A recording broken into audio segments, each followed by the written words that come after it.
self-control. Gravity is all that I know. She's over me. She's over me. She comes with her hypnotic dance.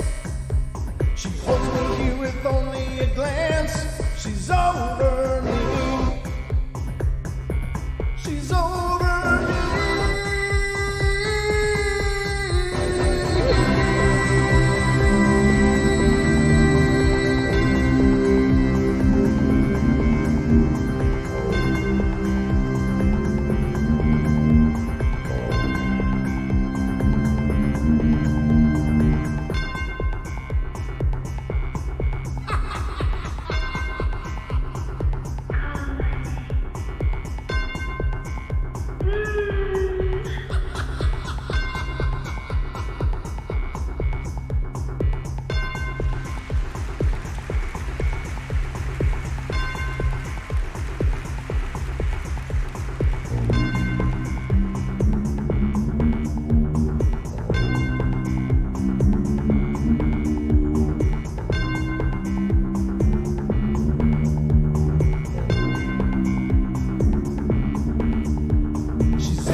And welcome, ladies and gentlemen, to the Wednesday edition of the Paranormal Portal. How you doing?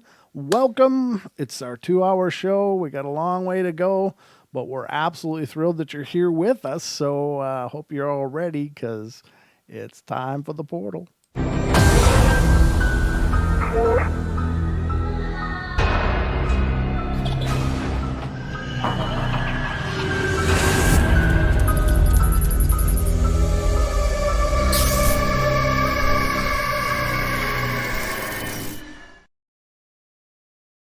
So here we are, ladies and gentlemen. It's Wednesday night. I hope you had a great first half of the week, but it's Hump Day's Eve, and it's an exciting time, as always, here on the portal. A lot of things going on. Remember, ladies and gentlemen, this Friday night is our first ever psychic roundtable panel of guests, all discussing spiritual issues and all that stuff. It's a Paranormal Portal first, and that's coming up this Friday on the Paranormal Portal. So exciting stuff, and I'm absolutely thrilled and excited to do that show. But I'm also excited to be doing this show right now because I'm not alone. My good friend and co-host, Mr. Longbeard, is here. How you doing, Don? Doing well, doing well. How do I sound? Do I not sound? I got you unmuted. I'm not hearing anything. Is it working? No, hold on. Is the button off? No, it's not off. Oh, there. Yeah, it came to life. There it is. Hi, look, it's Wednesday. Life. Wake me up. Oh, my goodness. Well, anyhow, but I'm here. Happy Wednesday. It's nice to be here as always. It's good to have you here. It's it's the portal's quite a load to haul on my own, so it's awful nice when you can show up. Yeah, good. Because you know what? I'm getting tired of this working thing. Well, it's all work. It's just a matter of whether you enjoy it or not. Okay, no matter what you're doing. I get tired of this have to go to work to make money thing. How's that? I hear you. But I tell you what, it's been really epic on the portal lately, brother. It has. It's growing and growing, and Uh-oh. It's an epic night here in the studio because another reason he likes Don coming over. The fudge wars continue. I tell you, it's such a wonderful thing to be the host of a show and to have loving listeners who just want to take care of us. So this is a layered chocolate peanut butter fudge with handmade toffee topping. Holy and this was Lord. made by our good friend and researcher Danielle. And fellow, she helps to lift a lot of loads. She also She helps does. on the Facebook pages and with content and stuff. Look at that beauty! I know, huh? Oh Goodness. my God! So Don's crack has arrived. Used to my Oh cholesterol. goodness. Oh man! Mm. Nom, nom, nom, nom. Holy, that's good. That is awesome good. Oh my God!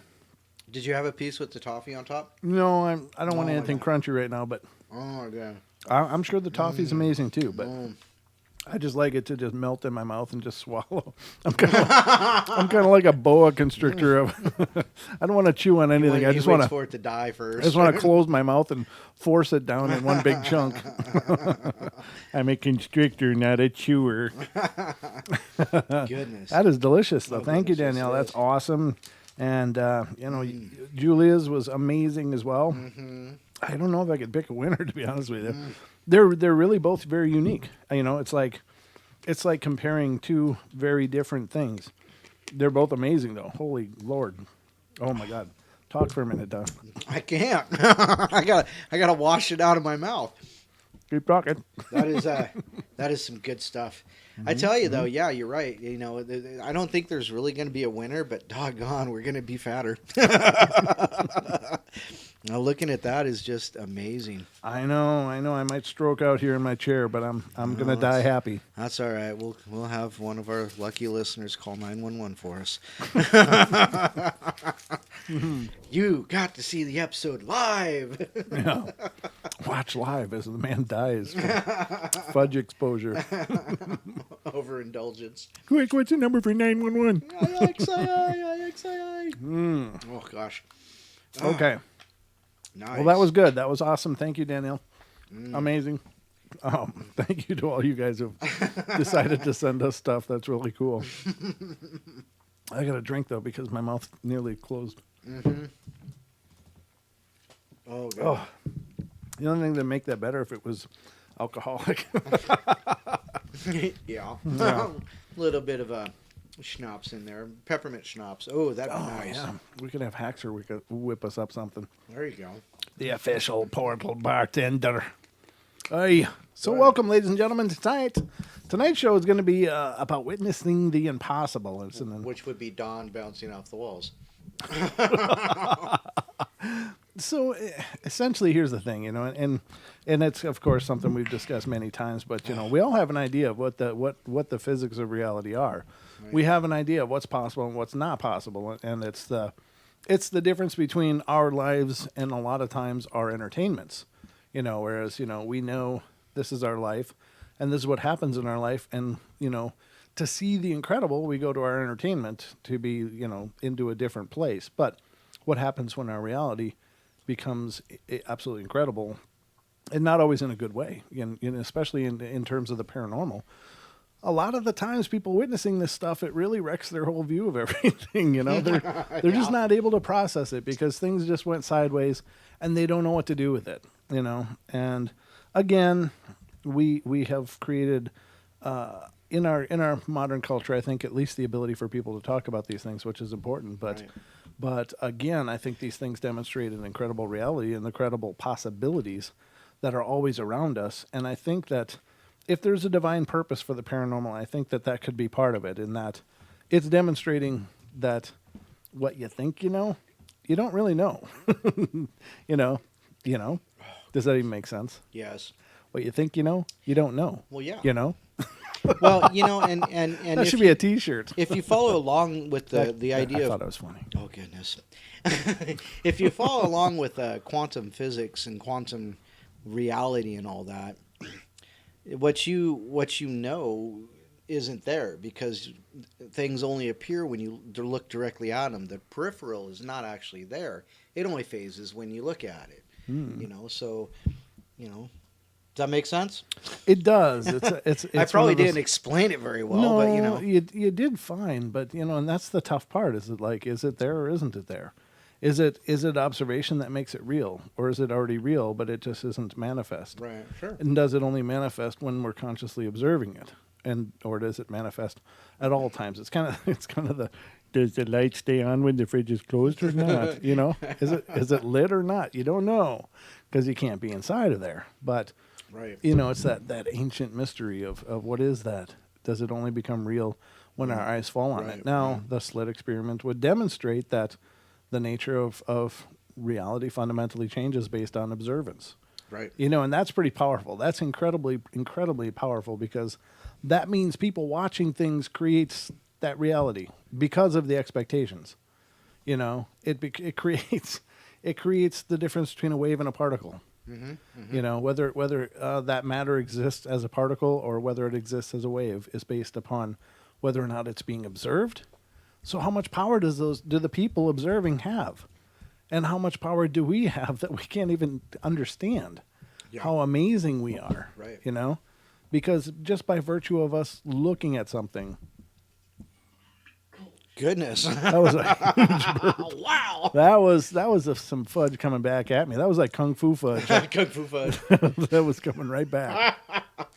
Whew. Fudge of Fury. Game of fudge. But yeah, I mean, it's the dynamic of that possibility, and that's really incredible. That means, ladies and gentlemen, that we fundamentally are creating everything we are a part of. That's not funny. No, it's not funny. What Jim said was funny. What did Jim say? Is it repeatable on air? Absolutely. It says, have you ever noticed Don's head is bigger than Brent's? We were just talking about that right before the show, too. Don Swole. Swole. Don Swole. No, Thank you, Pixie. Jim, it's the jug. Thank you, Pixie. it's all in the beard. And see, if he'd shaved, he would look small like me, but that just blows up his whole visage. It's the hair that does it. Oh, no. Yeah, it is. Are you still eating fudge? I'm trying not to. Oh, yeah, good luck with that. I am absolutely stuffed now. That was wonderful. Oh, God. Oh, so anyway, that's the beauty of this, is that by observance, are we creating reality? Are we creating reality? That's, to me, is incredible. That is an amazingly powerful statement. Right. And the fact that science has corroborated that, I think, is also powerful. Not that I always put my faith in science because, as again we've discussed, science can be purchased, but Yes, it can. in a situation like this, that it's being observed just by the basis of the nature of reality. I think it's pretty much valuable on the face of it. I don't even know if that last sentence made sense, but there it came again. Oh, goodness. But you know what? Even the burp stays good. They're kind of peanutty, peanut buttery burps. They're peanut burpery. Oh, just should have let it die before that. I think it died. It did now. It's dead. We'll have services after the show. That joke died a grisly death. Goodness. All right, so let's see what we can get into here, ladies and gentlemen. So buckle up and let's have some fun. And the first one on the agenda tonight is a short little story. This is when me and my family moved into our new house just about a decade ago. My mom would hear me talking to someone in my room. Supposedly, I was talking to a man in a blue shirt, and I was 3 and I couldn't make out anything else. But I couldn't make anything else out. A few years later, my mother was mowing the lawn, rather. Yay for good glasses. Yay for bad eyesight. She was mowing the lawn and briefly looked into the window and saw a man in a blue shirt standing in my window. Then my dad moved in, actually stepdad, and claimed that he woke up in his room with a blue man at the end of the bed. A few nights later, my mom was sleeping in her room and woke up to loud noises, and when she opened her eyes, she saw a blue man in the corner of the room by the doorway. On another occasion, I woke up to a face right in front of mine. Oh, my. And then just disappeared while turning away. Now, my sister was in her bedroom in the basement, and she was on the computer, and in the reflection of the other side of the room, she saw the figure of a man. The next week, I was in her bathroom cleaning, and I saw this bright blue light, and then a face appeared in the light. And I've always believed in ghosts, and so does everyone in my house or people that have stayed in my house. And so does everyone in their house and people that have stayed there. Wow. Am I crazy or is everyone in my house crazy? I don't know. You tell me. Well, it's just an apparition. That one actually came out of Minnesota from 2007. So I don't know. I mean, it makes sense. Right. There's nothing that over the top in that whole story other than there's a presence. Yeah. Now, the creepy part is the whole waking up and somebody's face is right in your face. That is so freaking rude. Could you imagine waking up and Two things Brent wants in a ghost in his house. One, not to be in his face because that's rude, and two, to push a vacuum. Yeah, clean something. Slop him off. Do some dishes, do something. Don't just stand in a corner staring. That's rude. But waking up with somebody in your face would just be like, get away. It's just, I don't know. What the hell is that all about? What are they going to look and stare at you and see that close? I don't know. Time to exfoliate. I don't know. That's just You got strange. a blackhead just right there. Oh, God. Yeah, I've got like the dirtiest pores in the world. No, I meant the face. No, I know. I just thought I'd just editorialize a little bit there. I feel like I'm among friends, so I can do that. Oh, there you go. So, or family, or whatever you want to call it. But we are the Portal fam. So, yeah, cool story, though. I mean, it's not over the top or anything. What do you think of that one, Don? No, it was definitely not over the top, and it was pretty. I think it's pretty calm in the sense of ghost stories. Yeah, I mean, it's just a presence. It's someone there. And for whatever reason, they're there. And they're messing with you. Well, Not bad. I mean, it's it's just being more- in your face. Well, that part is really creepy. That's really, really creepy. I don't like that part at all. But I just think that's just kind of just rude. It's like, why would you just be in somebody's face when they're waking up? I know that if I'd be throwing elbows, I'd be like, Hell yeah. yeah, exactly. I mean, I'd be doing like all kinds of weird bed kung fu in the morning because I wake up really lethargically anyway, and if I woke up to a face staring at me, oh hell no, I'd be like from sleep to pissed in like 1 second. It's like, ugh.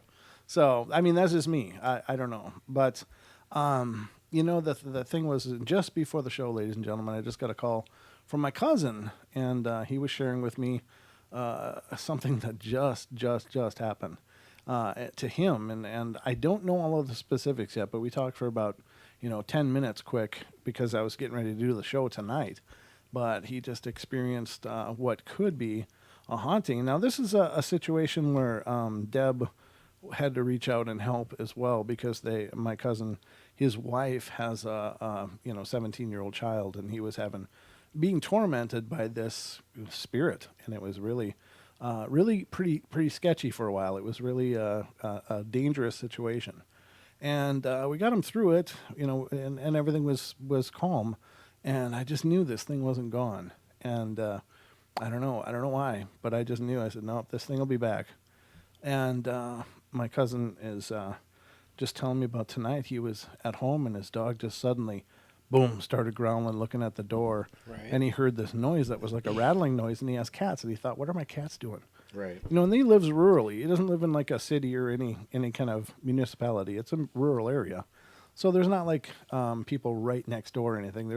There's neighbors, but the houses are really spaced out with wooded lots in between them and stuff like that, and ponds and things. So he was there. He looked out the windows. Now my cousin is also law enforcement, and he was like, I don't see anybody here. I don't know what's going on.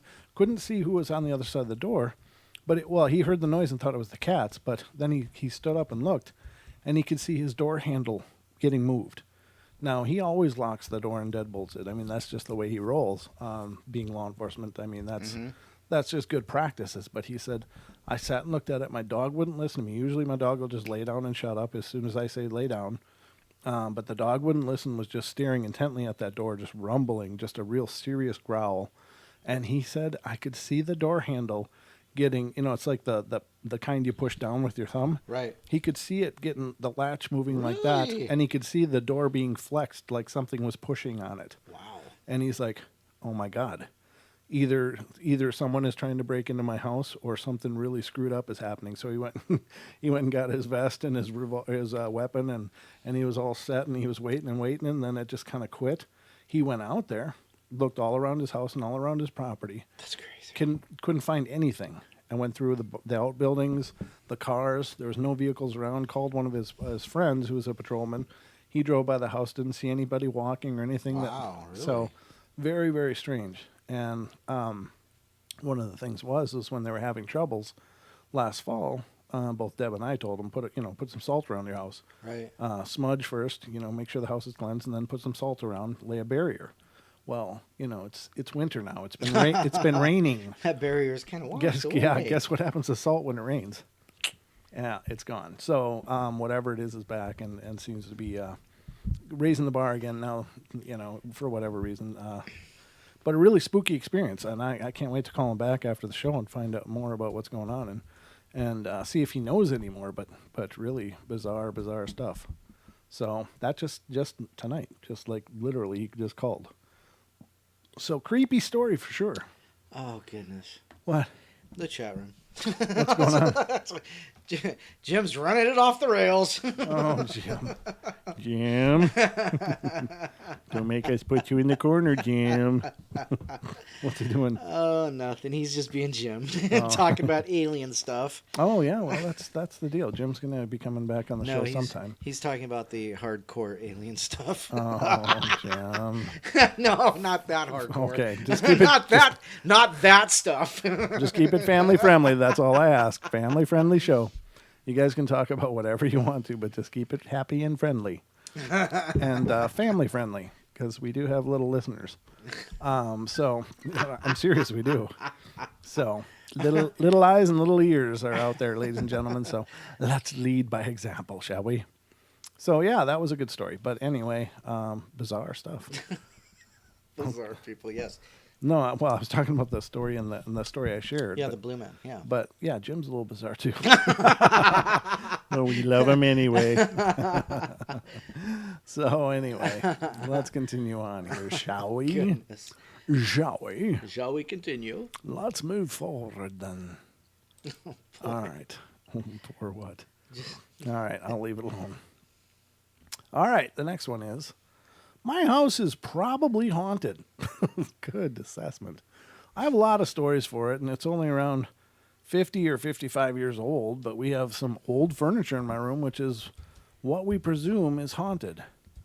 The furniture belonged to my great-grandma, and it's at our house now, but only a few months ago, my friend slept over, and at around 1:30 a.m., I had fallen asleep, and she couldn't fall asleep, so she decided to read, and when she did, she heard someone running down the hallway and into the bathroom, then slammed the door.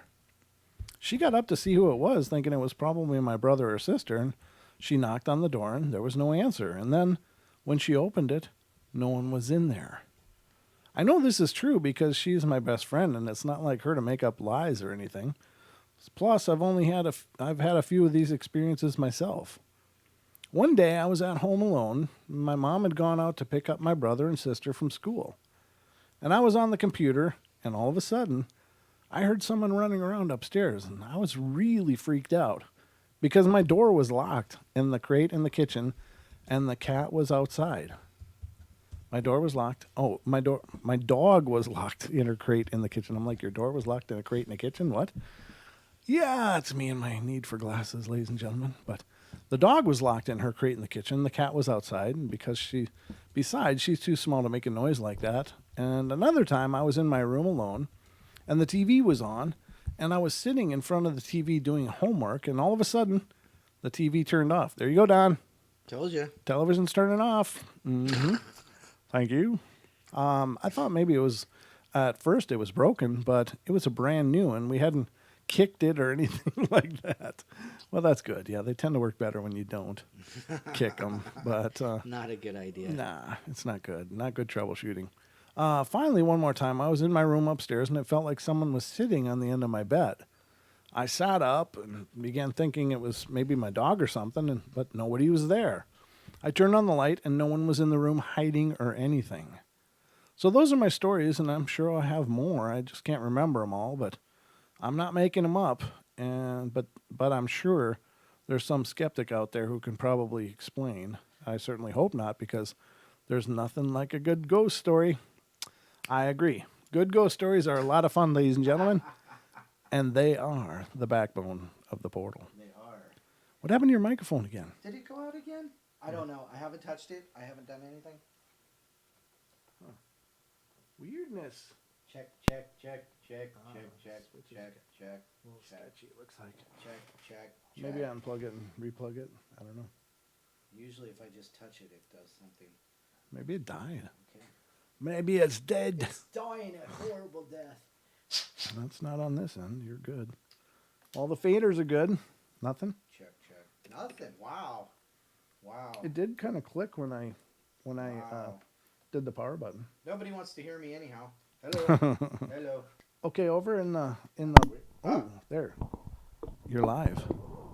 Or am I Memorex? No, you're I'm live. I'm actually live. Hi, everybody. Thanks for That's staying weird. with us through this technical difficulty that always happens to me. yeah. It hasn't happened for a long time though. No, it hasn't. It's been a while. We didn't burn the incense tonight. This is the first night since this new studio we didn't burn the incense. Well, not the no. No, That's not necessarily the true. first night, but No, but you were gonna light it, and I was like, no, I don't want to blow in my face tonight. you know, when you didn't have it, you were having headaches. You had a headache. You had a headache that day. That's right. And then I lit it, and you said, "Oh, I didn't have it all out." So there you go. Well, maybe it's true.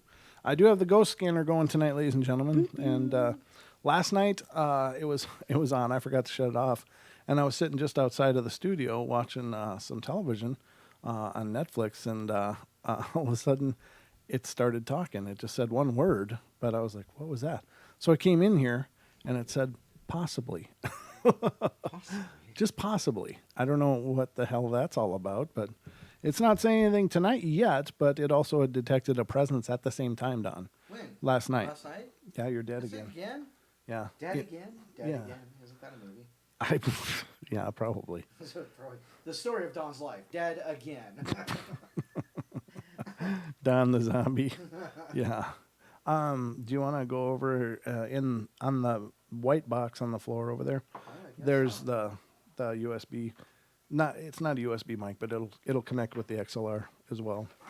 It's the one we used to use for you. It's right in that white box, right in front of you. Yeah, you should be able to see it right there on the floor. I think. It's a typical night here on the portal, ladies and gentlemen, where anything can and will happen. It's just kind of how we rolled. You got it? Yeah, that's it. Oh, do you have to change that gripper too? Yeah. Yep. Okay. This will take a couple moments, ladies and gentlemen. I'm going to mute you for the time being until you get that line plugged back in. But I can read another story until then. So I got you off camera, so if you make any weird gestures, it's okay. All right, so let me get to the next story here. All right, my stories take place in my apartment. It's small, one bedroom. It's basically a big square divided into 4 rooms. Oh, that's a nice layout. So geometric. And there were a set of stairs that lead up to my living room, 7 to be exact. And when I first moved in, I always had a strange feeling about the place, but being out on my own for the first time, I figured it to just be stress and nervousness about renting my first apartment.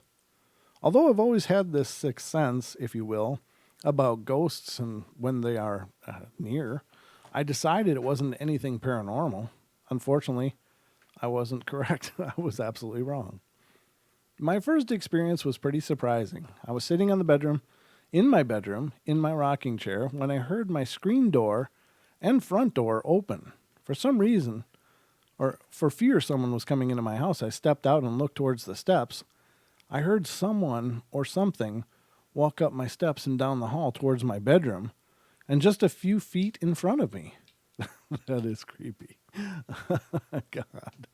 And then they then turned back around and walked back down the hall, down the steps, and with a menacing laugh, and then it went back out the door.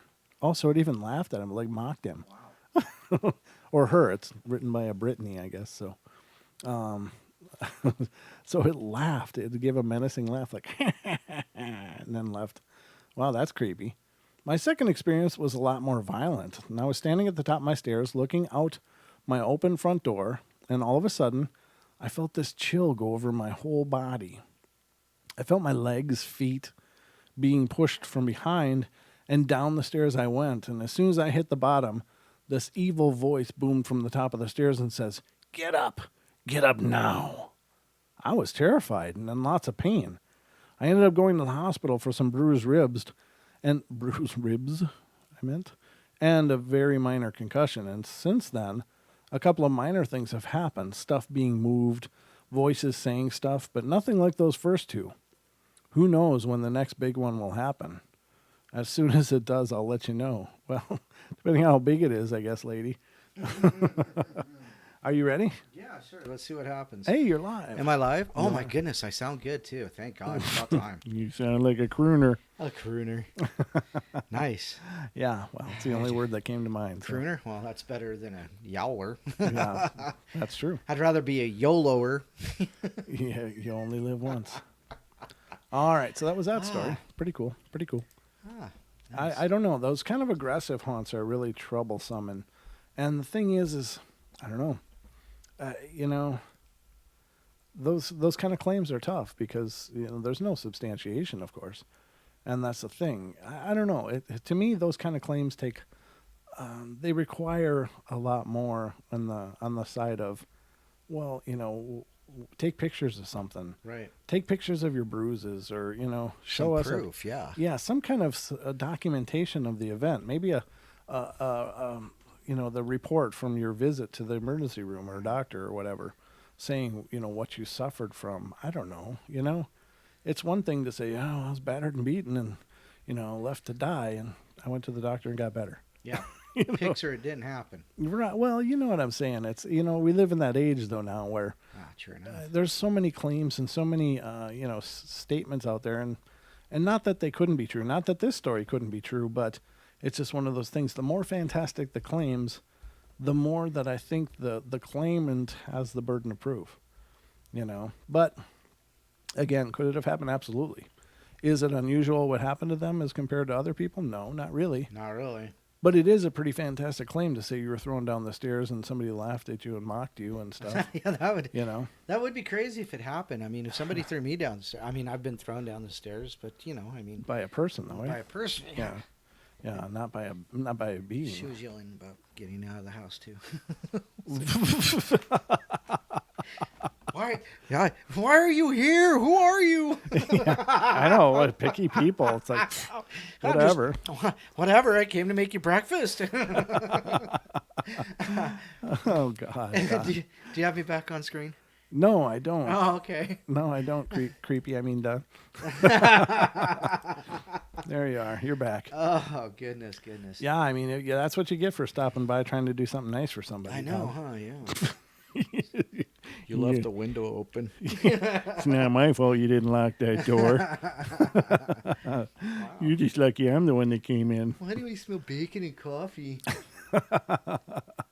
That's so disturbing, Don. You know that, right? I know. Okay. All right. I'm just checking. I'm just making sure we're on the same page. Oh, yambos. Yambos. Yambos. What's yambos? Yambos. Oh, those are yambos.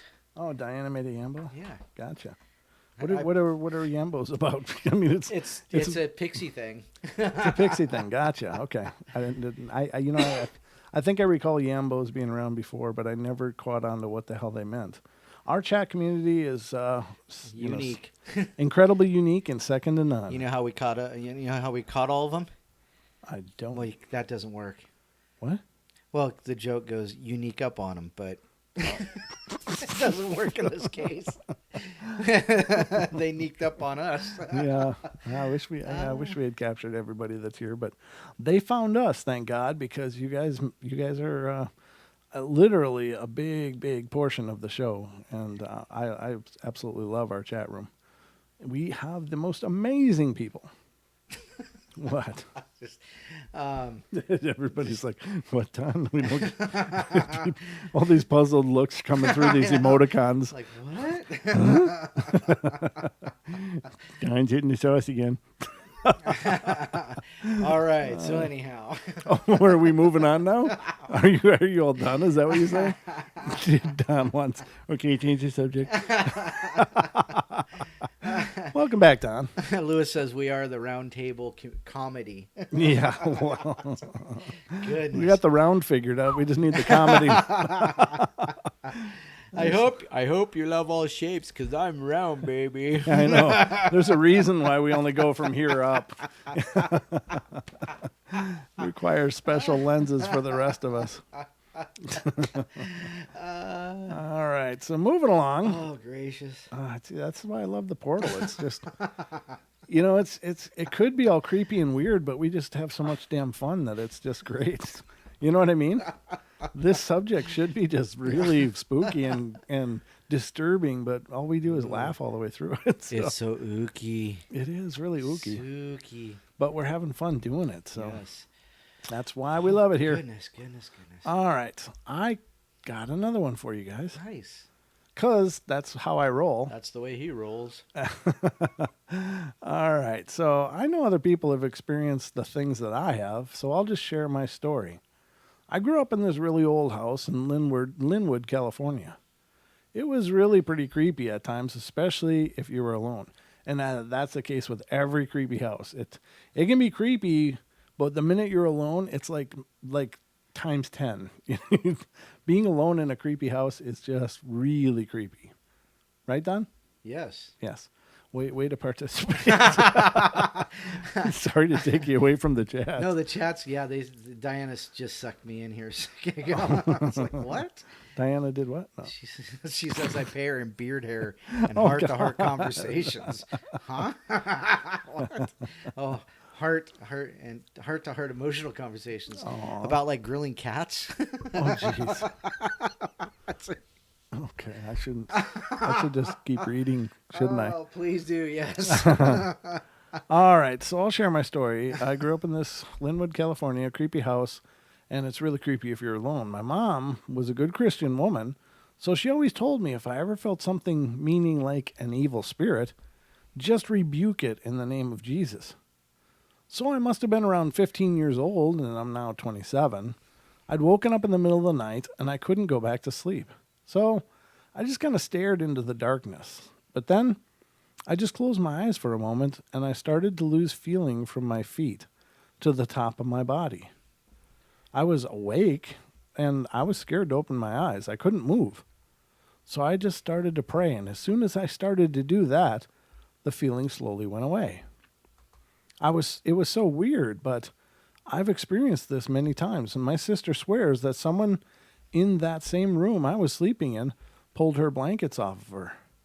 Also one time, I was home alone, and it must have been about 11 a.m., it says, okay, because my mom was at work and I was home, and it happened during summer vacation. I woke up and saw two people standing at my doorway, and it looked like two boys, one maybe in his mid-teens and the other around 10 years old, and they were just looking at me.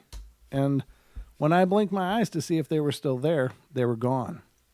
Of course, so I got up and got dressed and called my mom to pick me up, and I looked all around the house to see if any of the doors were unlocked and any windows were open, but everything was locked up. Those are my stories. Nothing too freaky, but true. Well, could be. It's just, we gotta wonder, what do they think when they're just sitting there staring at us? It's like, what's going on there? It's like, I think that cat can see us. Yeah, those damn cats, they always see us. Yeah, I know. And it's funny. I was just seeing somebody posted a meme on Facebook, and it was having to do with cats actually. And I let me see if I can find it. It was pretty good regarding their sensitivity and stuff. Oh, okay. Yeah. What? Well, because I posted, I stole it. I think I stole it from Deb actually. It says, my kids asked me for a cat this Christmas. I usually make a ham, but whatever. Nice. I have to find it now. I gotta find that thing if I can. God, there's somebody's. Look at the hair on those, Don. Those are, oh my God. That second one right there is definitely somebody I went to high school with. The second from the bottom right, Yeah. and there's another one I probably went to school with. I got to put this on screen. This is so funny. Okay, so it says, my children want a cat for Christmas. Normally I cook a turkey, but hey, whatever makes them happy. I like the one where they're talking about wrapping those presents. And when your kids misbehave, throw them in the fire. Yes, I love that. That's the awesome. guy's like, what happens if I run out of kids? That's good. That's good. All right, so here, ladies and gentlemen, I'd like to show you what my high school looked like. There you go, ladies and gentlemen. Yeah, those are. Look at that hair. Look at all that rock and roll hair. This is how we used to unfriend people in the old days. Scribbled it out. Yeah, they just scribbled people out. That's how you do it on the wall. That is so funny. That is so true, though. I mean, look at that hair. That was absolutely my high school and junior high days. Just like that. Can you guess which one's the goth guy? Is there a guy in there? None of those are guys, right? I hope not. Okay. Well, I mean, even the '80s hair bands, it was just like that. Yeah. Everybody went for that big hair. Oh, that's so hilarious. So that was, I just saw that, ladies and gentlemen. I had to share because that's how I roll. That's funny, isn't it? That was hilarious. Yeah. God, it's funny to look. Diana says, I had rock and roll hair. Pixie says, me too, Diana. I had the poof. Oh, nice. So, let's see. Pixie which was the poof? Yeah. Was it the one bottom left, 2 over? Yeah, that looks like a poof. That's the poof. The second one on the top kind of looks like a poof, too. Diana says, I murdered the ozone with Aquanet.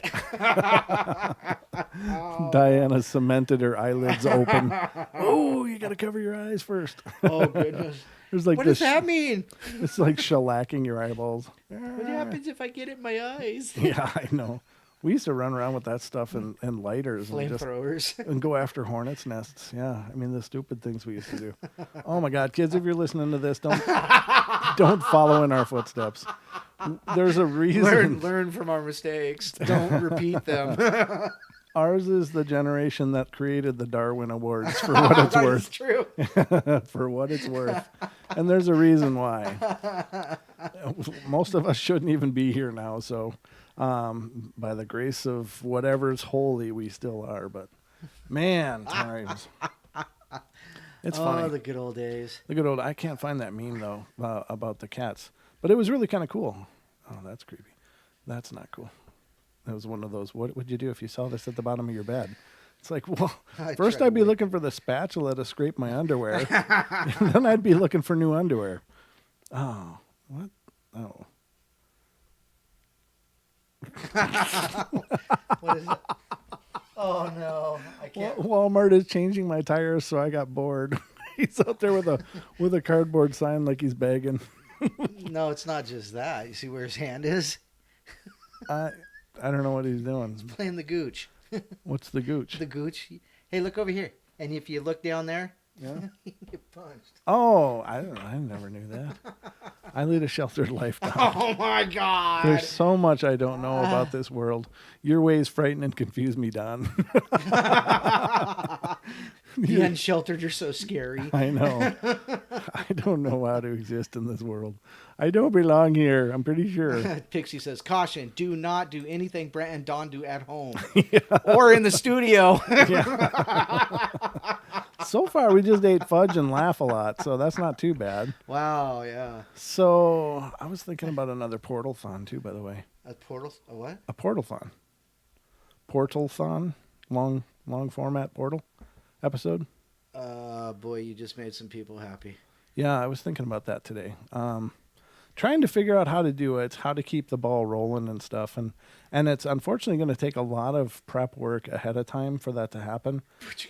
I'm thinking it's probably going to be next spring, but I want to do at least a 12-hour episode, but maybe 24 hours. So we might go for a 24-hour. I don't know. God. WTF? Huh? What? Yeah, exactly. What? 12 to 24 hours straight? Yeah, why not? Do you know how hard just doing 4 hours is? Are you kidding? We get done with 2 hours and like, God, it's already over? Sometimes. Are you kidding, Don? It's Don's 15-minute catnap time. Let's wait for Don's alien hand to kick in. Which, by the way, I did some research. And I kind of wanted to read this. I thought it was kind of apropos, especially, what was it? Some Like It Dark or Some Like It Light or whatever your episode was. What episode? What bedtime stories was that? It's like you're ordering chicken. What the hell are you talking about? The one where you talking about my alien hand syndrome. You remember? I do. I couldn't help it. It killed me. I started howling. God, you know what killed me the most was thinking about what your face must look like when your own hand is attacking you. Like, Gemini Moon wants to know what is in that fudge, guys. You have to ask Danielle. Yeah, She's no the one kidding. that sent it. Yeah, Danny, what's in that fudge? I'm wondering. What have you done to us?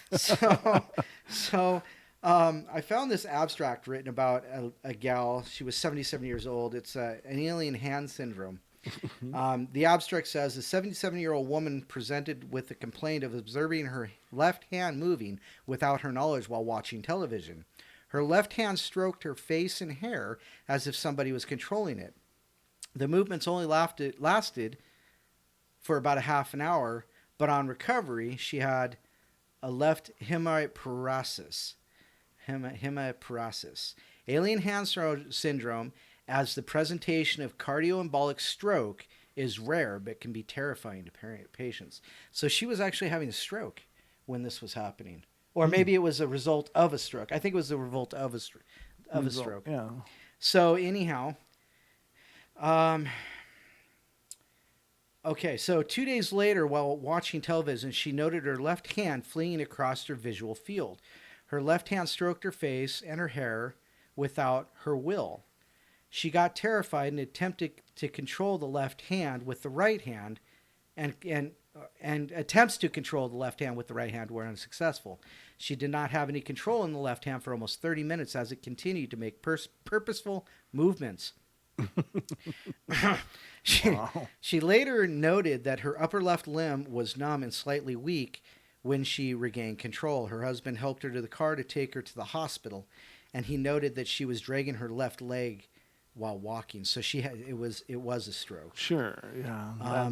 That's a little different. I don't think you're stroking out repeatedly, though. No, and plus it's my right hand, not my left hand.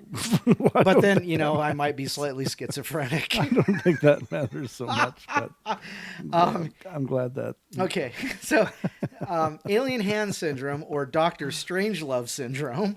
What? That's what it says, I swear it.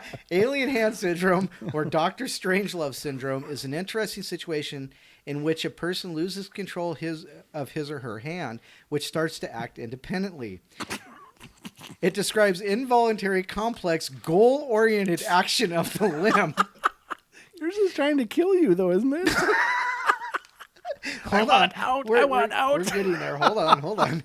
Recent usage of the term alien hand is more liberal and requires having observable involuntary motor activity along with the feeling that the limb is foreign or that it has a will of its own. 2.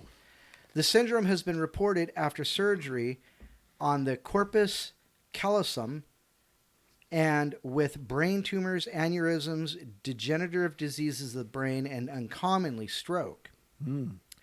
Alien hand can manifest. Alien hand as a manifestation of cardioembolic stroke is extremely rare, but there have been cases. Okay. So should we be laughing or worried? I'm not sure where to go with this. But it's usually always the left side. Mine's the right side. Okay. Now, do you sleep on your right side? Oh, all the time. Well, there you go. Okay. Because so you're killing the nerve or the. I think what's happening is it's just and sometimes you twitch, and I think what it is it just I had my hand in the right spot, my hand twitched, and it just grabbed my hair. It just happens, and then it just thrashes my. It's true. It's all true. I swear to God, it's happened. It's happened a couple times. It's crazy. Alien hand syndrome has been reported to be associated with several abnormal involuntary movements when different regions of the brain, like the corpus callosum, the parietal region, or the frontal region, are involved. It can be classified. Okay, that's fine. Where is this?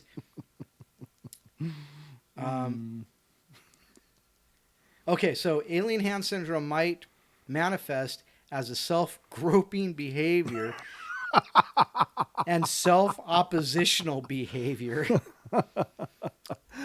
Oh, Don, you poor soul. Autocriticism has also been reported, with the person slapping the alien hand with the normal hand. The person loses control of the affected hand as if it's being controlled by an external force. The alien hand might grab onto things, and the person might have to use the other limb to release the objects from it. In extreme cases, the alien hand has been reported to even suffocate the patient. Oh my God, dude. We're going to put you in a, like I swear to God, I'm reading this. I know, I believe you, but that's like really creepy. That's like, that's not alien hand. That's like demon hand. Well, but there's also, I was reading something else, and there's also other things too. There's levitating hand. What the hell's levitating hand? Which is like you're sitting there and you don't have any, feeling, but it's like your left arm is not attached, and it's literally just kind of levitating. And it says that like if you put your hand down on the table, it'll like levitate like 6 inches off. And it's another symptom. I think that's like Ouija board arm. You know, Ouija arm. Ouija arms. Woo! Planchette. Yeah, right. But it's true. I mean, it's crazy. But yeah, it's just absolutely nuts. Wow. Don's alien hand syndrome. That is crazy. Don's so affected it's on the wrong side. Oh my! Does it surprise you? It would be the wrong side on Don. I mean, no, not at all. Yeah, they say the heart is just kind of just slightly left of the breastbone. Mine's probably slightly right, and that's what's happening. It's my. I don't know. My left and right brain switched. You are such a unique soul. Awesome. Like, wow. Oh, gracious. Oh, man. So there you go, ladies and gentlemen. We've got a little more background on Don's really screwed up hands. I still would love to see your face when this is happening. I mean, are you panicked? I would too. Are you panicked when you wake up and realize this is happening? Well, the first time, yeah, I was like, "What the hell's going on?" And then I realized. Then the next time, I'm like, "Oh, I'm pulling my hair." It's that soothing handful of hair. Know. Oh my God. I don't know. That's so strange. Right? I mean, if it's something that's maybe a health issue, then you might want to get that checked. No, I've never found anything that says alien hand syndrome or anything like that. Because even a stroke affects the left side, not the right. Generally, well, I mean, left side, not wherever the right side. wherever the embolism happens is where it happens. But the thing is that they were also talking about growths or tumors and stuff, and it's like, I don't know. It affects the left side in that case as well. So. Okay, we'll just go with that. All right, but yeah, Don, now we know a little more about alien hand syndrome, ladies and gentlemen. So we are just a little more educated than we were, and knowing is half the battle. Pixie says we need to film Don sleeping or a webcam where we can if watch him sleeping. Now, here's the thing, ladies and gentlemen. As the portal brings in revenue, we are going to get like ghost hunting equipment. This is part of the long-term plan for the show, and we're going to go out and do investigations. And of course, we'll stream whatever we can, make them live investigations for whatever we can. But I can totally see the potential for us to be sleeping in these locations as well. Yes. So you can count on the fact that Don's going to have a static cam. Except for the fact Don doesn't sleep. We can arrange that. Don, drink this. RUFFIE. Did it go off again? It did. It did. So it's not it can't be the mic then. It's hello.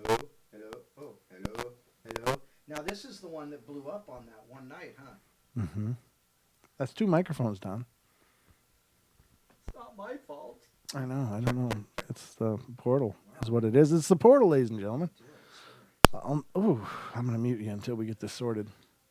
That was a loud crack in my ear. Okay, try it again. Are you ready? Okay. Hello. You are there. Hello. You are once among us. All right. Okay. All right. Well, hi. He lived. He lived. He lives, ladies and gentlemen. So the next story, I don't even know. I'm a little worried about your hand. But I'm worried that I'm gonna make sure if we do like camp out on these locations, You're gonna sleep in a different, somewhere far away. I'll be in this room over here. if we are in the same room, I'm gonna be sleeping on your left side. You went dead again, I think. Yeah, I know. I don't know what's going on. I don't either. You're not even touching it. This is our studio for you, ladies and gentlemen. The Paranormal Portal studio is always an adventure. I don't know. Especially tonight. This hasn't happened since we moved down here, really. It's been a while. Yeah, quite a while. Let me know when you're ready to try. Are you ready? Try again, Montre. All right, you're Okay, live. live again. All right. Oh, well, we'll see if this. Maybe light that incense, man. I think, we probably got to cleanse here because something's going on. Yeah. Okay. You want me to do that? Yeah, I'll do that. seriously. Okay. Here, I'll get you the lighter. If you don't mind. I'll go to me cam and set that up. Jesus. Very strange. I don't know. It's a weird night. A good night. Apparently, ladies and gentlemen, Nase called me, and he's been really watching these lunar cycles and stuff, and according to his calculations, the solstice will actually take place tomorrow or tonight. Or what did I tell you, Don? The 19th. No, yeah, the 19th. 19th. Yeah. Which is tonight. Which is tonight. So according to his calculations tonight, tomorrow the sunset should be a minute later, even though the calendar says that it'll be this weekend. What? Yes, I'm agreeing. Yeah. Yep. So he just called and informed us of that tonight. So I don't know. I mean, Macy's in the chat. is he? Yeah. Oh, okay. Very cool, brother. I didn't know you were in the chat, but welcome. Welcome to everybody in the chat. It's always an adventure here in the portal, as you can tell. You can tell Don hasn't been here for a while because we are just all over it. Okay, All I'm right, there get we you are. back on screen. There you are. Oh, nice. You're live. Ah. You got a story or anything? Hi. I had a couple shorties. Okay. I love this one. I'm a mental health therapist. One of my schizophrenic clients said he was seeing a girl in his room, and he said that she was talking to him. We believe it to be a hallucination as he's living alone. The doctor I was with decided to challenge his delusion and had him take a picture of her so we could meet her. During the next visit, he brought a picture, and yes, she was there. To our astonishment and horror, there was a picture of him on the couch with a strange, creamy, ghost-like image of a girl hovering behind him, shrouding him in white, like wings or hair. Very light in color, but subtle, a subtle shimmering image. What was eerie was seeing him sitting on the couch and his head down, very depressed looking. She was literally haunting him. Our jaws hit the floor, and you could hear a pin drop. Everyone examined the picture, and we could tell it was real. It was a very low functioning. Dude was very low functioning, and he couldn't have shopped it. Shooped it. Photoshooped. Photoshooped. Photoshooped? It's called shooping. According to who? Check the internet. Oh, really? Yeah, it's called shooping. Seriously, there's a term called shooping? Yes. What the hell?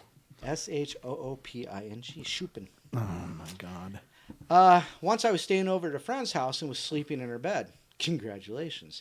She had a large double bed pushed against the wall, so we both slept in there. I slept with my back facing the room that night, with my friends sleeping next to me. About midway through the night, I started having a very elaborate dream about work. The dream wasn't anything significant, just something stupid. Then it progressed, it became more ominous. A man wearing a mask similar to a Japanese kabuki mask was chasing me around my workplace, attempting to kill me. Then at some point I began to wake up as I felt someone standing directly behind me. The dream progresses again, and the man has found me. At that point, my wakeful state begins to set in as I could feel someone gently stroking my hair. Terrified, I laid there, slightly disoriented, as I was still somewhat in my dream. Then I hear a gravelly voice from behind me say, "Hello, little girl," and a number of other things I can't remember, as well as the sensation of someone still stroking my hair. I am fully awake at this point, but lying still as I can be with my eyes pressed shut, fearing for my life. I finally muster up the courage to sit up in bed and look around the room. There was no one there. To this day, I can still remember the deep, gravelly sound of his voice. The thing that made it real for me is when I told the dream to my friend, she recounted several harrowing tales of seeing an older man spirit wandering around her house. Wow. Hello, little girl. Wow. Yeah, that would suck. Mm-hmm. Haunted theater. When visiting my sister's college, she sent me to the theater to get some stuff for her. It was after dark and the building was locked, but she lent me her keys. Now she told me that the place had a reputation for being haunted. But being the skeptic I am, I took the keys and hustled off without a second thought. I let myself in, headed to the closet she said her stuff was in, and someone walked up behind me.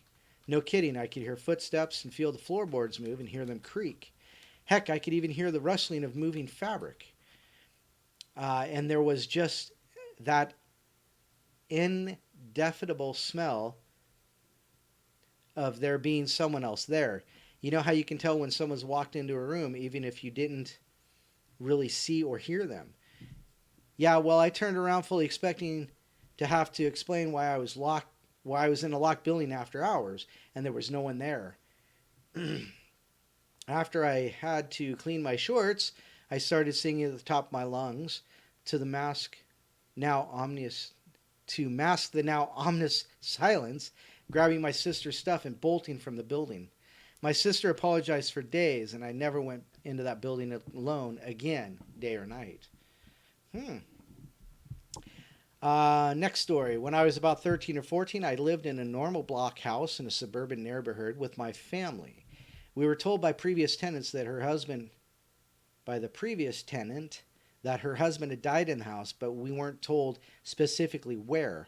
One night, after I turned the lights off to go to sleep, I heard a loud rustling noise and then a bang that caused me to jump up and turn on the lights.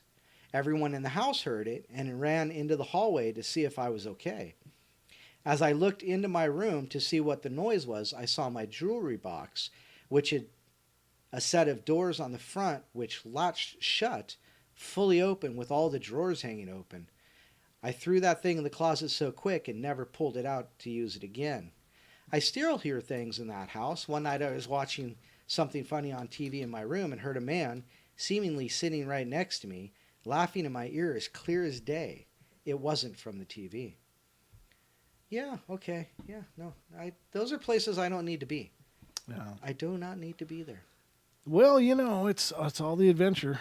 It's the adventure of when reality goes sideways. That's what I'm saying. Well, and we've talked about it before. If I don't actively step into something like this, I guess I'll never experience something like this.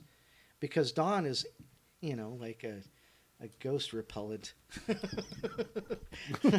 You are not. Apparently I am. Yeah. Okay, let's see here. Next one. I'm pretty sure I'm actually the only person in my family that does not have a personal ghost story. I find my family to be very intelligent people that would not make this stuff up, but it's hard to imagine something that you yourself has never experienced. So here are some of my stories, which are pretty creepy. Their stories. I can't wait. My mom lived in a haunted house when she was very young. They feel that it was more than one spirit in the house. Apparently, the house had a colored history. Once my mother woke up in the middle of the night, and a dark figure was messing with the items in her bedside table. She assumed it was her grandmother and asked her what she was doing. A voice in her head told her to go back to sleep, and she did. The next morning, she asked her mother what she had been doing in her room that night, and my grandmother confirmed that it was not her. Excuse me. They considered their parents' room, I believe, to be the most haunted. Once my mother and uncle were, I guess, having some sort of endurance contest and hiding under the bed covers, they could hear something playing with the vacuum cleaner, and my mom just bolted after leaving my uncle to suffer alone. He finally springs out of the bed and runs and literally dives off the top of a rather steep stairway and then proceeds to float to the bottom of the stairs where my grandpa just happens to be waiting with open arms. They all swear there's no way he would have been able to jump all those stairs. Another time, my mom was kind of a tomboy and was outside getting beat up by some neighbor boys, and she looked up at her house and could see what she believed was my grandpa just sitting in his study window watching. She couldn't figure out why he wasn't helping her. When she finally got inside and confronted him, he swore up and down that he hadn't been in his study all day long. Apparently, they had babysitters that would run out of the house in the middle of the night because of scary things that happened. In later years, when I was about 10 or so, my mom worked at a local restaurant after closing and cleaning up the place. Mm-hmm. It was always rumored that the place was haunted, and she had so many scary experiences that she eventually wouldn't even go in alone. So my stepfather started going with her and experienced some of the craziness himself. She would put up all the chairs on the table, turn around briefly, and turn back, and they would all be down again. So she'd put them on the tables, and something would take them off. Wow. But apparently the ghost's favorite game was running in and out of the large metal door to the kitchen. One night it kept happening over and over and over again until my stepfather put a tall metal bread rack in front of the door. A few moments later, they heard a loud bang. Oops, I plugged in my phone in. And went to check. Something had run into the door so hard that it left a dent from the door hitting the bread rack on the other side. The only other one I can think of that comes from my older sister. She lived alone in an old apartment complex, also rumored by many to be haunted. She says that she was washing her face in the sink one night and looked in the mirror to see another face behind her. She said that she was calm and told them that she didn't mind sharing the place as long as they left her alone and didn't try to scare her or something like that. Yeah, I guess that's the way to do it. Is say, hey, I don't care if you're here, but if you're going to be here, don't do that stuff. So there you go. Ooh, Matthew is taking his life in his own hands. Oh. He says, I just ate some cold Burger King fries left over from lunch, and I regret nothing. Well, we know what happens when Brent eats Burger King. Well, that's what happened one time. That was horrible. I'm here to tell you that was literally it was horrible. My whole body hurts, and I had stuff coming out of me that I didn't even recognize, which is always a frightening experience. It's just horrible. Wow. So yeah, I mean, I can't blame it on Burger King per se. But that one sandwich I ate, I think might have been on the rack a little. Yeah, it was just a little too much. Hey, who dropped this one? What is that, mayonnaise? Oh, just skin it. Just reskin it. It'll go. Yeah, it went. And it went through me for about 24 hours. It was horrid. Ugh. Oh, but it was a great episode that night. That was you, brother. That was all you. That was your only solo show for the Portal, right? That is correct. Yeah, you did good. I did okay. I was really glad that you were able to man the reins for me. I was still downstairs listening. Yeah. Back then you were upstairs Right. broadcasting, but yeah, it was good. It was good. But yeah, good stories. Thanks for sharing those, and thanks for keeping it real. Yes. What are we doing now? We're at 8:09. We're only an hour in. This isn't bad. This is going reasonably okay. It's not going too fast tonight. Okay, it's going at a very nice speed tonight. Right, that's what I'm saying. It's not like super fast and it's not super slow. It's got a nice pace. But I'll tell you what, it's really nice that you're back because it is really cool to be able to just sit back and connect with the people in the chat room. I never get a chance to do that when you're not here, so it's like nice to go, hey guys, good to see you guys. Well, and that's what this Wednesday's night's for, is because other nights we're like on the network and we want to be all serious and stuff. Well, no, we don't. We don't ever really worry about being serious. No, not truly. That's never been we're never guilty of that one, Don. But we do try. We got to take care of breaks. We got to do all that. We got to stay on schedule. We got to stay on pace. So, right. It's just. Yeah, on pace. That's true. Yeah. Right. And so it's much more relaxed. These Wednesday nights, since we're not on the network, if you're new to the show, guys, on Friday and Saturday nights, we're connected to TFR iHeart, TuneIn and TalkStream Live, as well as broadcasting live on YouTube. So it's those nights are much more structured, and the call-in lines actually work that night. So if you're also new to the show, I suppose I should be telling people don't call Oh yeah, don't unless call on it's Wednesdays. unless it's Friday, Saturday night. Well, any night other than Friday, Saturday night, because now there's a portal 7 days a week, and I just think that I forget that that's up there. It's a lot smaller than it used to be, which is good. But yeah, I mean it's fun. These Wednesday nights have always been really fun. I'm always been very fond of them. I'm also been really fond of these the bedtime stories that we've been doing too, and you guys have been really showing up and supporting that. So thank you guys. The support on that has just been incredible. So you guys, when I mentioned the Portal-thon, people were into that, Don? In the chat, did people say anything about it? Oh yeah, well mostly Pixie. Pixie. Pixie's been pushing a Portal-thon forever. And I really do like the idea of doing something like that. Don't get me wrong, it's it's just quite a lot to go for several hours. And so I'm going to have to put together things for the interim and some footage, to be able to put something on play and walk away and use the loo or whatever, and whenever that happens. But yeah, I'm really excited to look into that. I think that'll be a lot of fun. But we'll have to promote the hell out of it, so it's like I'm not sitting here by myself talking to myself for 3 or 4 or 5 hours at a shot. So anyway, I got some more stories. Anybody want to hear them? Yes, Brent. Yes, of course we want to hear them. Okay, want to hear it? Here, go. All right, so this person says, I got a couple stories, and my grandfather tends to see spirits a lot. Him and my Nana is Italian for grandmother. We live in a house that was built in the 60s, and they're the only people to ever live in that house. It had been just built shortly before they moved in, and apparently there's a guy in a cowboy hat who stands in the back of the hallway. He doesn't do or say anything. He just stands there. My grandpa, my uncle, and a few of my uncle's friends have all seen him. My Nana, my dad, and I have never seen him, though when I was younger, I was always afraid to walk down that hallway. I'm not sure why, but for some reason it scared me. My grandparents still live there, although I haven't been to their house in years. Ooh, that's not good. Next time I go there, I hope to be able to see him. And I don't know if this story, I don't know this story until this past Christmas. So maybe if I try to look for him, I might see him. That's a question they asked, but I'm not sure if it'll work, but it's worth a shot. Here's another story about a spirit my grandfather saw.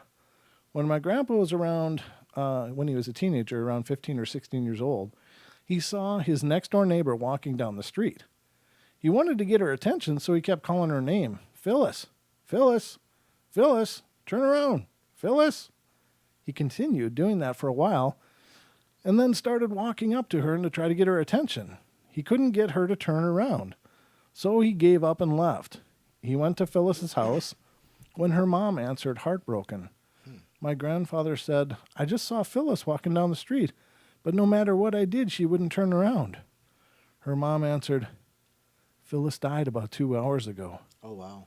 My grandfather thinks he saw her spirit crossing over. It was definitely her because he knew her for years and saw her face before he started yelling for her to turn around. Wow. That is bizarre. That's a bizarre, cool thing, though. Well, that's kind of a story that we hear every now and then, enough that we remember it. But those are the stories that I would have more of a tendency to believe, because those are just the memories, the good, the good ones. I just swung by to say goodbye. Right. Well, like Diana's story. Diana's story of that friend of hers who stopped by, who's in the coma. Right. And Diana, you got to tell me if anything's changed with that guy's situation. I don't know. I guess I've forgotten to ask you, but her story was really amazing. She's having trouble with that calf, and that guy was just there. Yeah, just having a beer. Yeah, well, he didn't ever drink it. Well, he didn't actually have a beer. She got him a beer and was sitting there talking to him just as clear as day. He was sitting there with her, and then he was just gone. And she was a little dumbfounded because she thought he, just took off, and went and talked to her husband, and her husband said, dear, he's in the hospital. He's in a coma, remember? He's nowhere near here. Right, but those are such profound stories. And the thing that makes that story so incredible is that... It's one of our listeners. Right. I mean, this is a first person story. This is right from the source that we're getting this, and to me that is so powerful.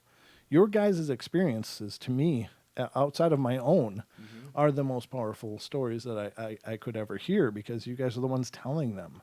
And I believe in all of you guys. I've known you, most of you, for quite a long time. A couple of years now. Yeah. Well, a lot of you for a couple of years, and several of you for a year or 6 months. But I mean, in the grand scheme of things, the internet, it's quite a long time. We're right. We're old friends in the scheme of the internet.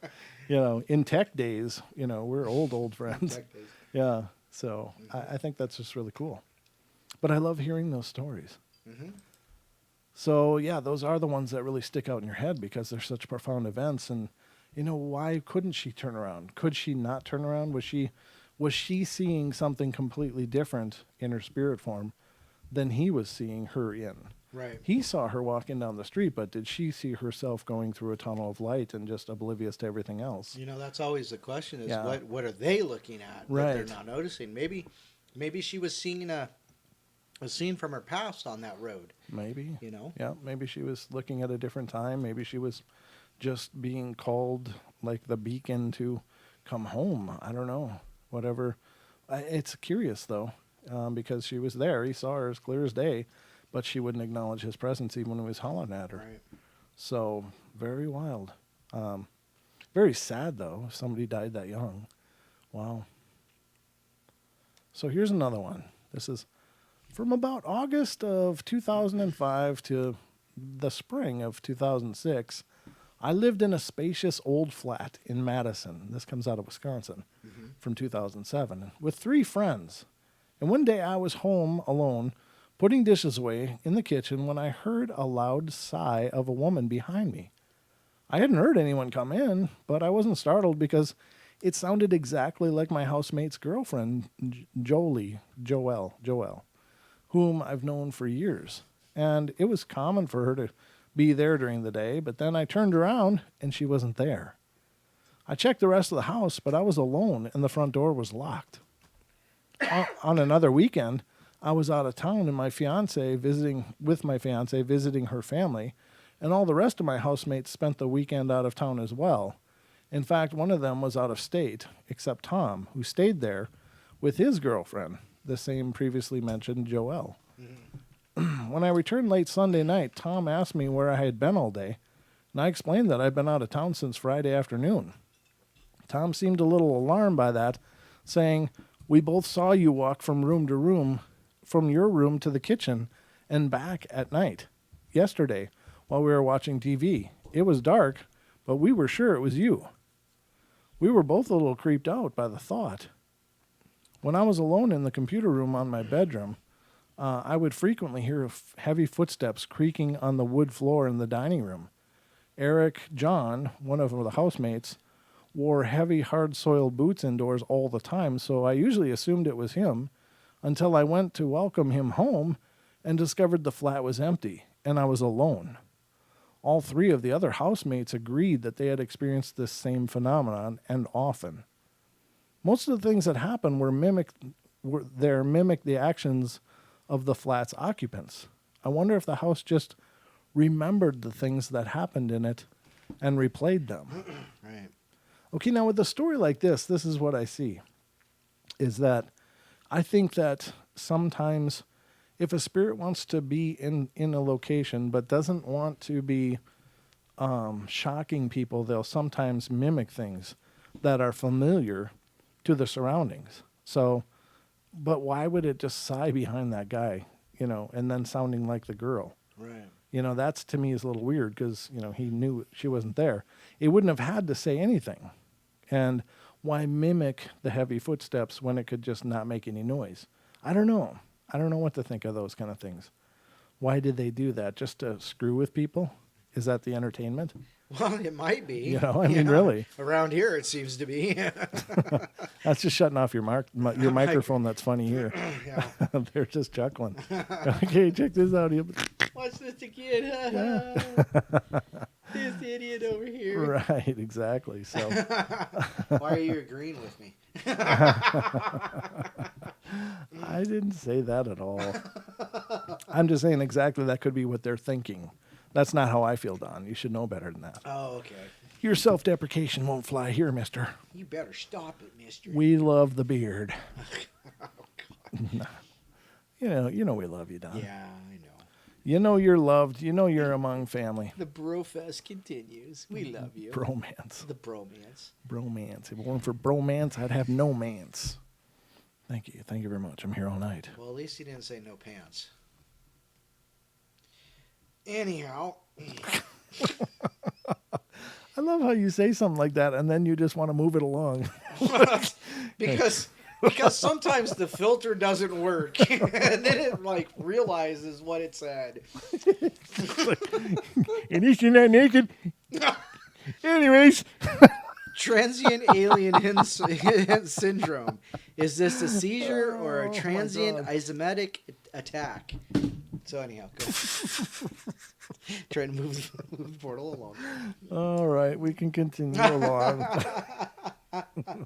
Oh, goodness. It's just never a dull moment, Don. It's never dull here when you're here. Oh, gosh. Not that it's ever dull in the portal anyway, but I'm telling you, it's like I don't know. I can't explain it. It's like you're like my John C. Reilly to Will Ferrell. Just something like that. Yeah, something like that. Wouldn't have probably encapsulated it quite that way, but I'm not going to rub my sack on your chair or anything while you're not here. But yes, ladies and gentlemen, sometimes I can go zero to gutter quick. It takes a hell of a lot of restraint for me to keep this family friendly. You got to know the movie Step Brothers to understand that, but I love that movie. That's my beat laboratory.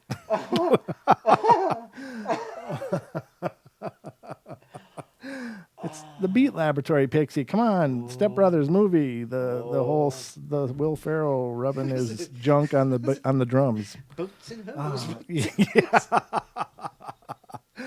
Exactly. Oh my God. Oh God, it's getting hot in here. Oh, so that'll never happen, Don, is what I'm saying. There's no reason to, worry about stuff like Jess that. wants to know if you're naughty or nice, Brent. It depends, Depends on if the camera's on. I mean, I'm a duplicitous kind of guy, is all I'm going to say. Shout out to Nancy. Hi, Nancy. Hey, Nancy. She says we're killing her tonight. Well, it's a good time here on the portal, and you guys make it great, so. There has to be more to this story. What story? Yeah. Yeah. All right. So where the hell was I? I hope you guys realize that was a Step Brothers kind of remark. It wasn't me. I'm not really that rude in person, but it was just for comedy. It was for a laugh. Come on. Come on, you guys.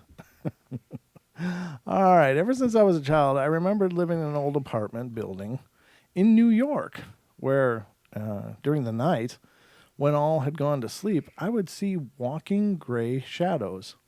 Plasma is what they call it, from my room passing through the door and going to the living room.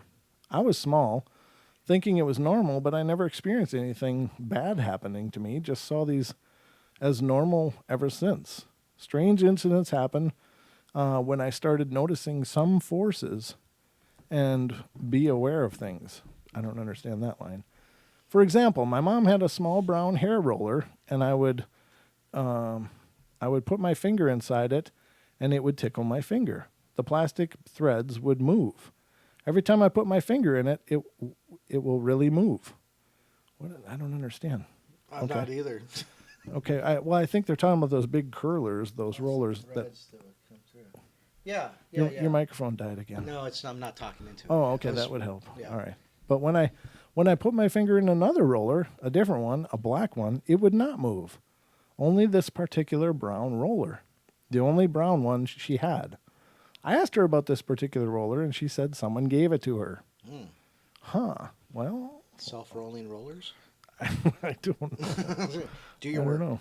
That's a strange one. Yeah, you just like, yeah, I got one good curl. That's it. So Once I was resting in my mother's bed, and something wanted me to move a small indent mark. What? Wanted me to move a small indent mark the furniture had on the headboard and move it to the other side. I touched it, and I moved the indented mark to the other side. Mom came into the room and yelled at me, "Why are you ruining the furniture?" Then I saw what I did. Couldn't believe it. I tried to do it again, but I couldn't. Another incident. When my mom, dad, and sisters were walking the street, a family was headed front of us. I don't know what that means, headed front of us. I saw this black dog, and it had a leash, I think is what he meant. He said leech, Leach, but it must mean a leash. And what was so interesting about this dog was that it had the face of a woman. She was white, red hair, mature, and the family passed by us. I looked at my parents to see if they saw what I was seeing, and they did not. I looked at the dog, and it looked back at me. Still, I didn't understand what this was all about. Was it normal? But yet I was little. Who was the face I saw? I'll tell you later, as strange as it seems, but one thing is for sure. One thing has to do with the other. Okay? I think it meant has to do with the other, but they said as to do with the other. We moved to another apartment in Coney Island. Months later, strange things happened there. My father was replacing a light bulb in the hallway. In these old New York apartments, the doors still had the big old type keyholes where you can see outside the hallway. And while my dad was placing the bulb, some strange force wanted me to look through this keyhole. I did, and I saw an eye, and I knew who it belonged to. I just stood straight, never told Dad about it, because I asked myself, why this lady wanted me to peek through this keyhole? She lives in the next building.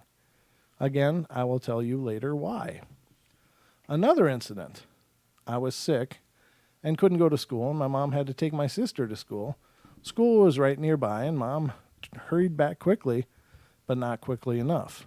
I thought Dad was at home. While Mom took my sisters to school, and while Mom came back, she asked me how I was doing. I told her I was fine, and Dad was in the small room typing some church speech. She said that he was not at home. He had gone with her and went somewhere else. I said he couldn't be. I heard the typewriter. I went into the small office, and he was not there.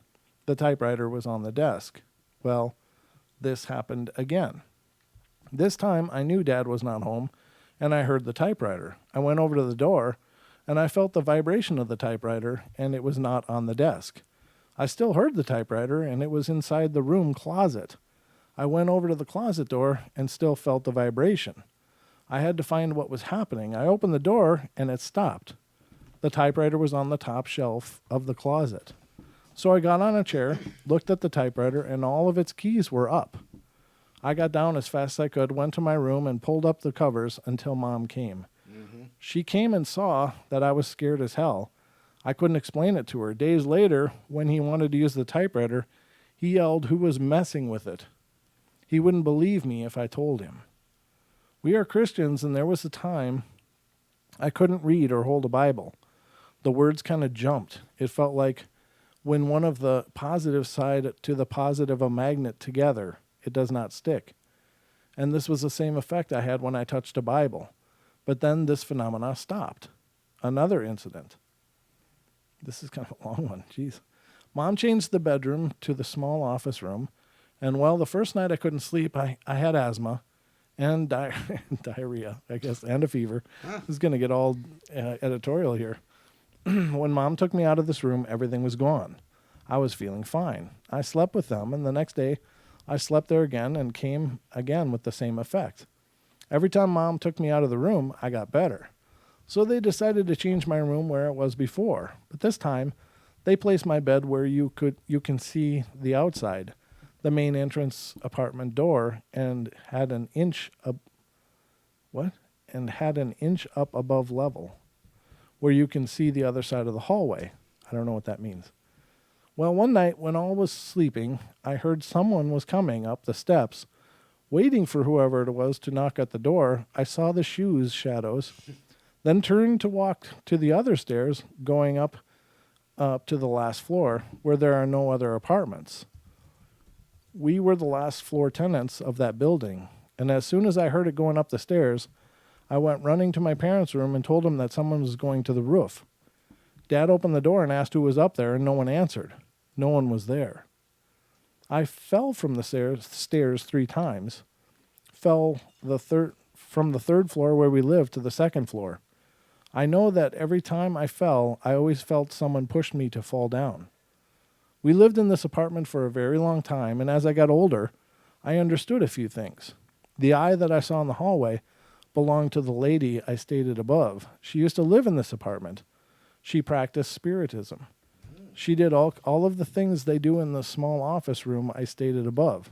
She was the face I saw in the dog. Once my mom sent me to the hardware store around the corner, I saw this lady smiling at me as if she knew me. It was her. I ran fast inside the store, and the lady looked inside the store from the window. I was so scared. The store owner asked me what was wrong. I couldn't talk. The owner went outside to see what terrified me, and I told the owner, "It's all fine now." And I left fast as soon as I saw her went down the block. There are other incidents and some strange ones where I can predict things to come, and they do happen, but this does not happen often. I can detect malicious forces in people, and it's not really the person. There are so many things I understood through time. One thing I am sure, keep away of things unknown. There are forces wanting to confuse and mold you to things that you are not.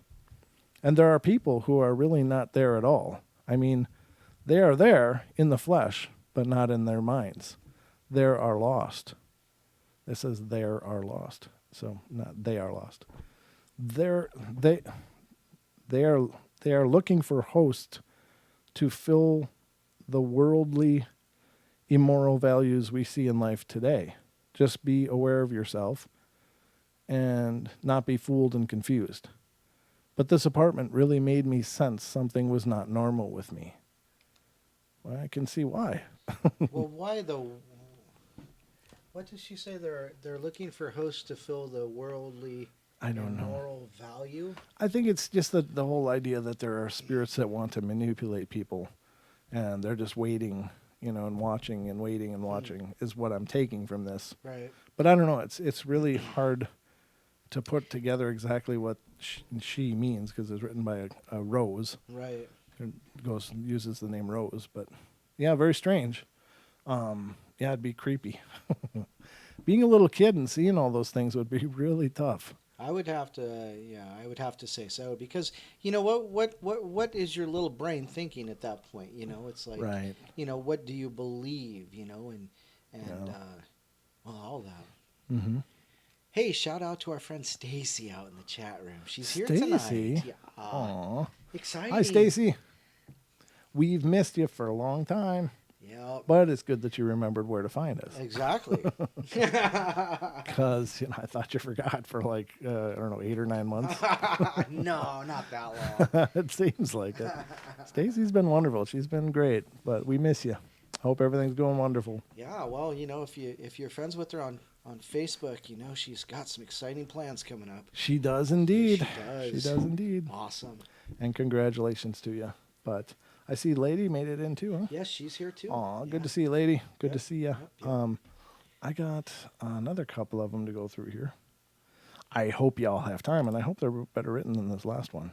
Certainly. No, no offense to people. I know not everybody's an author, and that's cool. But it really is tough to sometimes put together. Yeah, it's hard to follow. the broken the English. thought, Yeah. train of thought that the person is having, because I don't know. Sometimes it's really tough. But we do our best here in the portal. And maybe it's my shortcoming. I should probably spend more time screening these things before the shows. But, I honestly like reading them with you guys to have that same spirit of discovery.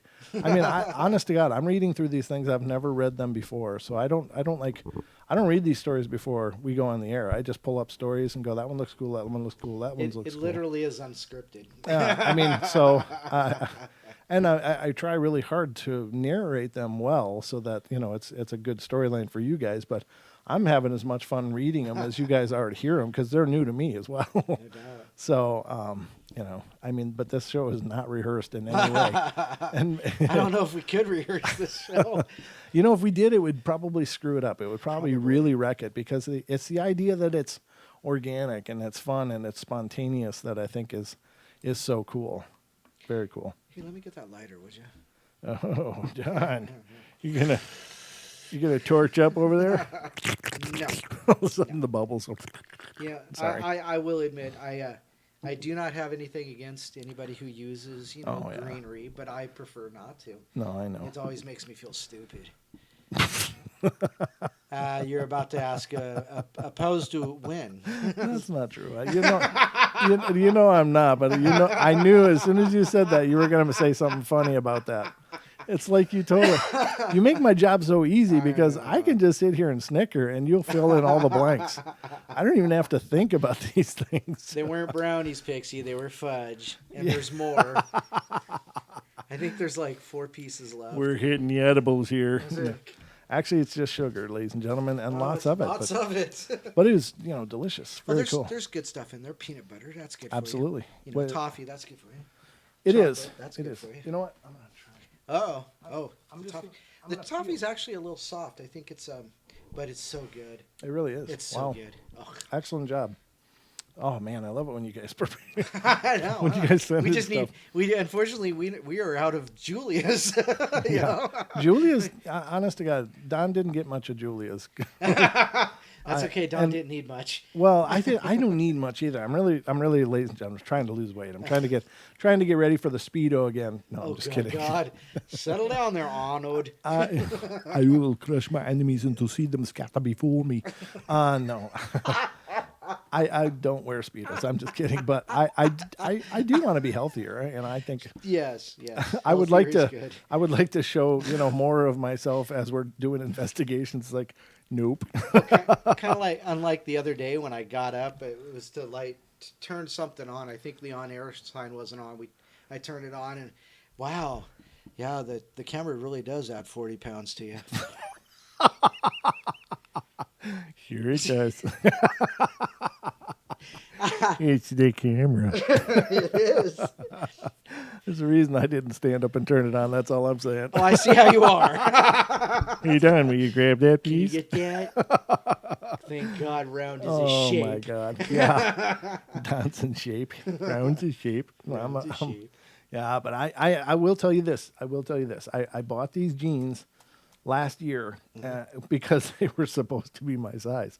In my head, they were my size. And it was at a Sears closeout or something. So they're like these Craftsman jeans. And I never tried them before. I thought, well, God, if they're Craftsman jeans, they should last for like ever. Sexy. Right. That's what I'm saying. But I'm killing them. I'm just telling you. But last year I got them home and I'm like, yeah, I got some new jeans. I don't usually do clothes shopping at all. It's like I got more holes than waistband in most cases. But I put on the jeans and I got home like, dope. They were nowhere near gonna close, and I'm like, oh man. So I had like 3 or 4 new pairs of pants that I couldn't wear, but I've been working on it. And this year, boom, they're on. Actually, it was last fall they were last summer or spring. And I'm supposed to believe the story that you can't remember. No, I'm just trying to remember when it yeah. was. It was when we were in Coeur d'Alene. There was a Sears closeout, and Oh, gotcha. and we picked them up, and yeah, it was just like I was so excited because I got all these new pairs of jeans, and I got home and it was like, nope. Yeah. when the buttons only go this close, and it's like, then that was the suck in point, and I still was like this far away done. There was no way that button was coming together. I can't pucker that sucker No, up. that's it. That was already full suck in right there. I was like, damn, these are nowhere near going to be on, These aren't as good as I thought. So I put them, I put them in the drawer, and I kind of forgot about them, but I've been losing weight, and they fit now, so I'm really excited. So I'm on the right path. But these fudge donations aren't They're not helping. they're not helping because I love fudge. So, not that I'm complaining, because it's the holidays, and that's what you're supposed to do, right? That's right? true. Yes. Yeah, you're supposed to. Yeah, we're supposed to. Yeah, and then going into spring, we're supposed to be, getting out and. Yeah. Yeah, I totally always have those good intentions and New Year's resolutions and all that crap. Well, you don't have 20 acres to take care of either, though. I don't. No, that's true. That's true. I just take care of the portal.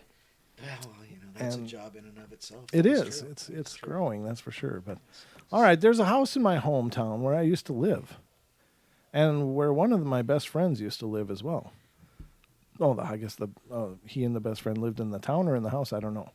We have both seen the most strange stuff. We have both seen most of the same stuff and at the same time, but some of the times we have seen it on different times. When I lived there, I saw some things, and when he lived there, he saw some things. Okay, so they're both living in the same place, but at different times. Okay, gotcha. The first thing I saw happen one morning while I was getting ready for school. And I was headed down the stairs with my sheet because it always stayed closed.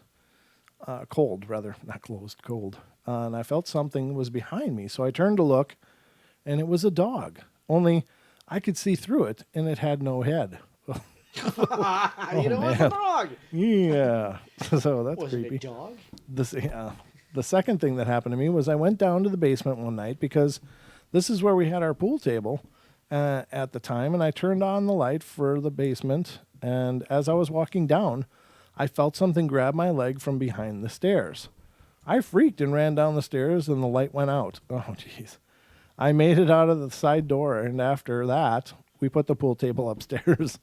Oh, yeah, and in my parents' room, oh, jeez. Ooh, sneeze. Ooh, that kind of snuck up on me. Sorry about that. The light went out, moved the pool tables. Parents' room. Okay, parents' room, and there was a little box-like thing made out of wood. It looked like a storage bow of some sorts, but I could never get it to open. Now, on to what my friend saw. When my family moved out, my best friend moved in like 5 or 6 years later, and I'd totally forgotten about the things that had happened to me in the house until he started telling me things that that had happened to him. He said on some nights he can hear and see a red ball bouncing down the stairs and back up the stairs. He also saw a little girl, and he said the girl would appear in his room and she would be crying. He guessed because her doll's head had fallen off, but then he said a man would come wielding an axe and grab the girl and pull her out of the room. Oh, geez, that's creepy as hell. And then he throws her down the stairs. Oh, Jesus. Wow. Wow. Get out of here. He said, wow, that's horrible. He said one night he got up enough courage to follow them, and they made their way to the basement. There, the ghost disappeared. He said he saw the basement change before his eyes. The floors had become covered with bones, Oh. and he saw a light shining in the corner. The basement had a little tunnel in it wrapped around half of the house. He crawled down the tunnel, and there was an axe up against the wall. He went to grab it, and it was gone. The next thing that happened to us was when I spent the night there, and it was the summer, so I was basically always over there, and we were watching tapes ECW. What the hell's that? Tapes ECW. Which, for those who don't know, I guess they're going to tell us. East Coast Wrestling. It was a wrestling show. Oh, okay. Don knows. Don knows his wrestling. I know my wrestling. Suddenly, it got real dark outside, like freaky dark for 4 in the afternoon, and it started lightning. My buddy said this is what happened the last time before the ghosts appeared. Wow. He said that lightning had flashed 13 times, and then they appeared. I laughed, thinking, yeah, right. Boom, the second flash of lightning. It looked out the window and saw a trailer across the street, and it looked like someone was staring back at me. But that couldn't be because the trailers were abandoned. Then I woke up in a wet towel on my head and toilet paper on my nose.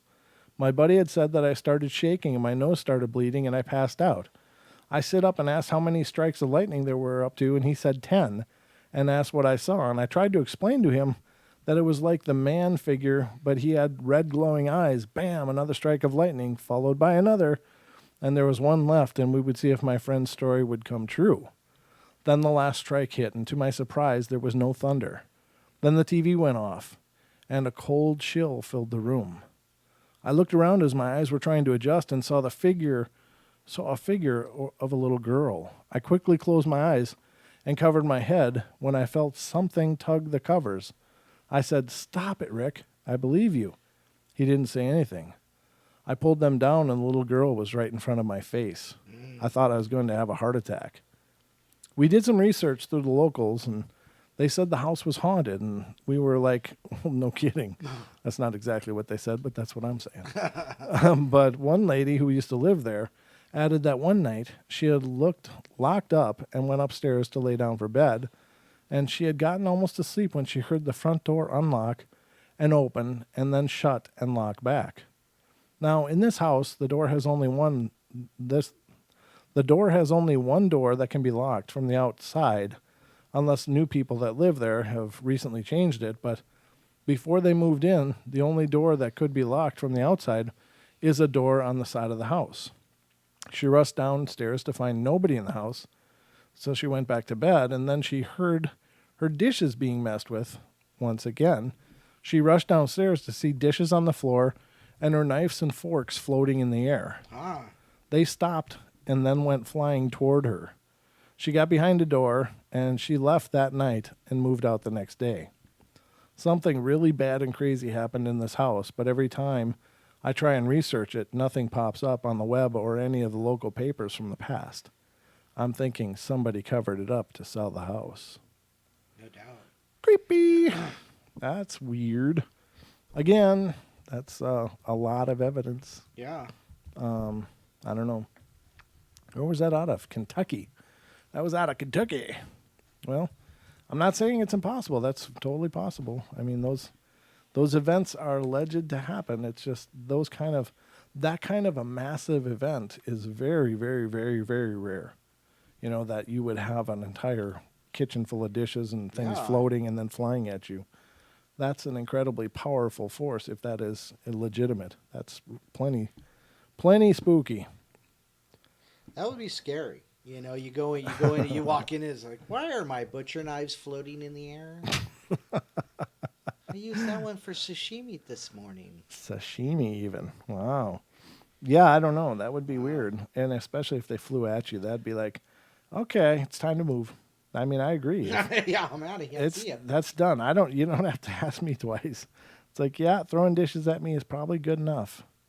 I don't know. I don't know what you do in those kind of situations. I guess, that's something we can certainly ask on our Friday episode when we got the panel here, the panel of seers with Joel and Sean and Joel are going to be here. And Diane and Deb.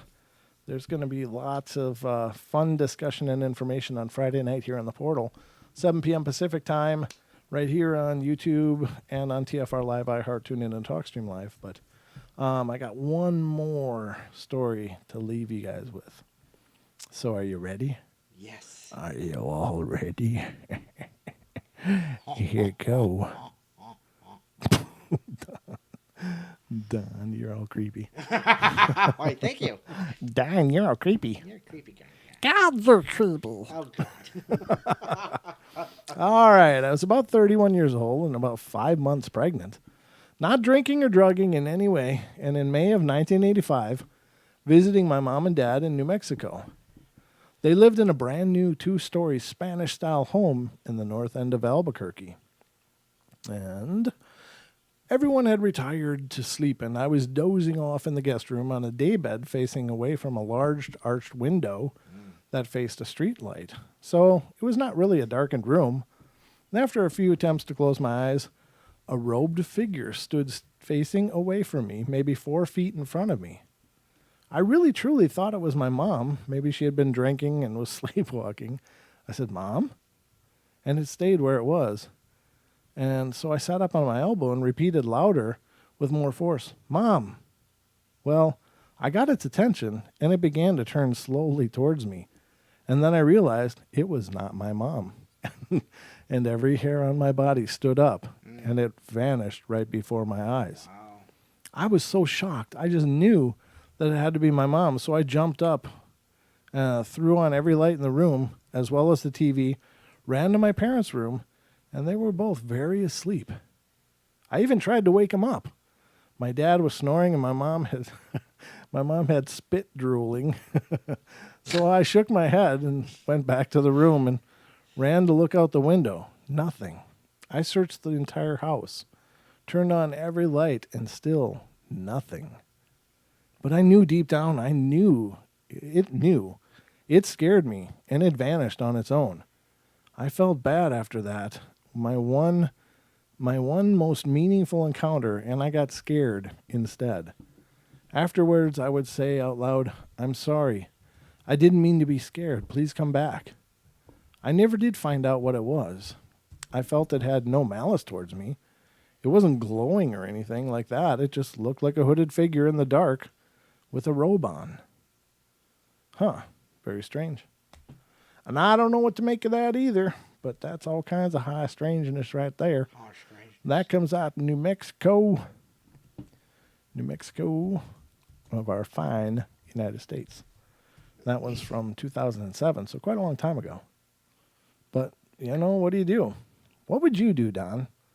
Let's say, for instance, you're in your bed doing what it is that you do, which is trying to sleep and being attacked by my alien hand. Yeah, and wrestling with your alien hand. So sometimes it's okay. So sometimes it's not alien at all. It's just a normal hand. It's just a stranger.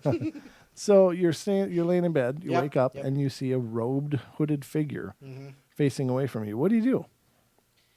A robed, hooded stranger facing away from me. Yeah. I wonder if I was roofied.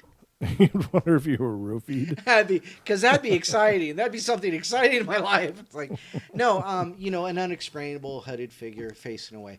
Well, that's like the one. You've had two stories now that, they've moved the blankets away and they've been right in your face. Oh yeah, that's creepy. So but this one wasn't right in the face. So I'm just saying, true, say you're in bed and there's a robed, hooded figure that's just about 4 feet away, facing away from you, and just standing there. What do you do? I guess I would just keep my mouth shut in case they were real and were robbing the place. At that point, you can just take anything you want. Yeah. Yeah, but if it just kind of like vanished in thin air, then I'd probably scrape my unders. Buddy knife, check. Check. Yeah, I think A robed hooded stranger with an alien hand. Don wouldn't do anything, but his alien hand would kill it. He'd be like, "Where's my pistol? I'll get him." Don's Rambo hand would go after it. That's my G.I. Joe Kung Fu grip right there. I'll take care of this. D says we'll send pics with her lizard fingers. Thank you. Pix has lizard fingers? Apparently, according to pics, she has lizard fingers. What the hell are lizard fingers? Well, you got to ask her. Now I'm curious, Pixie. I want to see a picture of these lizard fingers because Hacker says if I woke to a dark robed figure, I just think this better not be 50 Shades of the Portal. This is well, I don't know, but anything's possible is all I'm saying. Oh wow. Yeah, no, I'd just lay there and try to pinch myself awake or maybe. Okay, let's say you did. It's just hypothetical, of course, but it's the big question, right? How would any of us handle it? So suddenly something's there, and there we go. We're talking about, you're seeing the impossible, and that's kind of the theme tonight. How do you handle that? And I have seen an apparition before. The story was, and I've shared it a long time ago, but my ex-girlfriend, the mother of my middle child, and I were having an argument, and I don't know, she loved to argue, and I didn't really love to argue, and it's just the thing. She wanted closure, I think, and I just wanted to be left alone because, I don't know. It's just the way I cope. I can't talk when I'm uptight. I just have to wait till I level off, and then we can have a discussion. But she was totally the opposite. It's like, we have to sort this out now. So, of course, we bumped heads, and I just went, you know what? You go to bed. I'm going to go sleep on the couch. And so I'm out on the couch, and I'm laying there, and, of course, I'm not really in the sleepy mood. I'm just kind of like, I'm just trying to be quiet and alone. And the house is dark. And this is in my old Victorian house that I had back in Minnesota. Right. And I was sleeping, just laying on the couch. I wasn't asleep. And suddenly I saw like what I thought was her walking into the living room and past me. And it was weird because I saw that she was wearing like a nightgown. And as far as I knew, she didn't own a nightgown. So I was like, Well, that was weird, and I wasn't going to look directly at her because I was like, I was like still upset. So I wasn't going to be like, "Oh, hey, honey," I was just like, "Screw you." Go back to sleep. I Yeah, don't see you. whatever you're doing, I don't care. We're not having this discussion now. So I just ignored her and just kind of stared up. But I was watching in my peripheral vision as if she passed by, and so she went in the kitchen where the path of the that she went, and I noticed the light never came on. Like, well, what the hell's she doing? So I kind of sit up on the couch and turn, Brown chicken. and there's no light on in there. And then I'm like, what are you doing in there? And no answer. And so I got up and went and looked, and there's nobody in the kitchen. I'm like, wait a minute. So I went back to the bedroom in this old house and looked, and she was asleep in bed. So it wasn't her at all, but I had seen the apparition. So very cool. It didn't freak me out. Probably because I was still upset and didn't think it. I thought it was her trying to push the argument again. And I was like, no, I'm not having this discussion now. I'm going to ignore you. Right. And the one time that I see an apparition, I think it's my girlfriend that I'm angry with. So I kind of mostly ignored it. But I saw it like out of the corner of my eye as she walked by. But I was like, where the hell did she get a nightgown? She had the dark hair and everything, just like my girlfriend. But strange, very strange. And it was not her. Yeah. Interesting. Yeah. Interesting. So that's the only time I think that I've ever seen an apparition. Now, I will say that I believe we probably all met and talked to apparitions. I really do. I think that they can manifest just like anybody else. And as Diana can tell us, that happened to her. The guy was right there, sitting down. She even brought him a beer. Right. I mean, it was that real. And then he suddenly wasn't there, And so it was like, how many of us have had conversations with these people and didn't know it?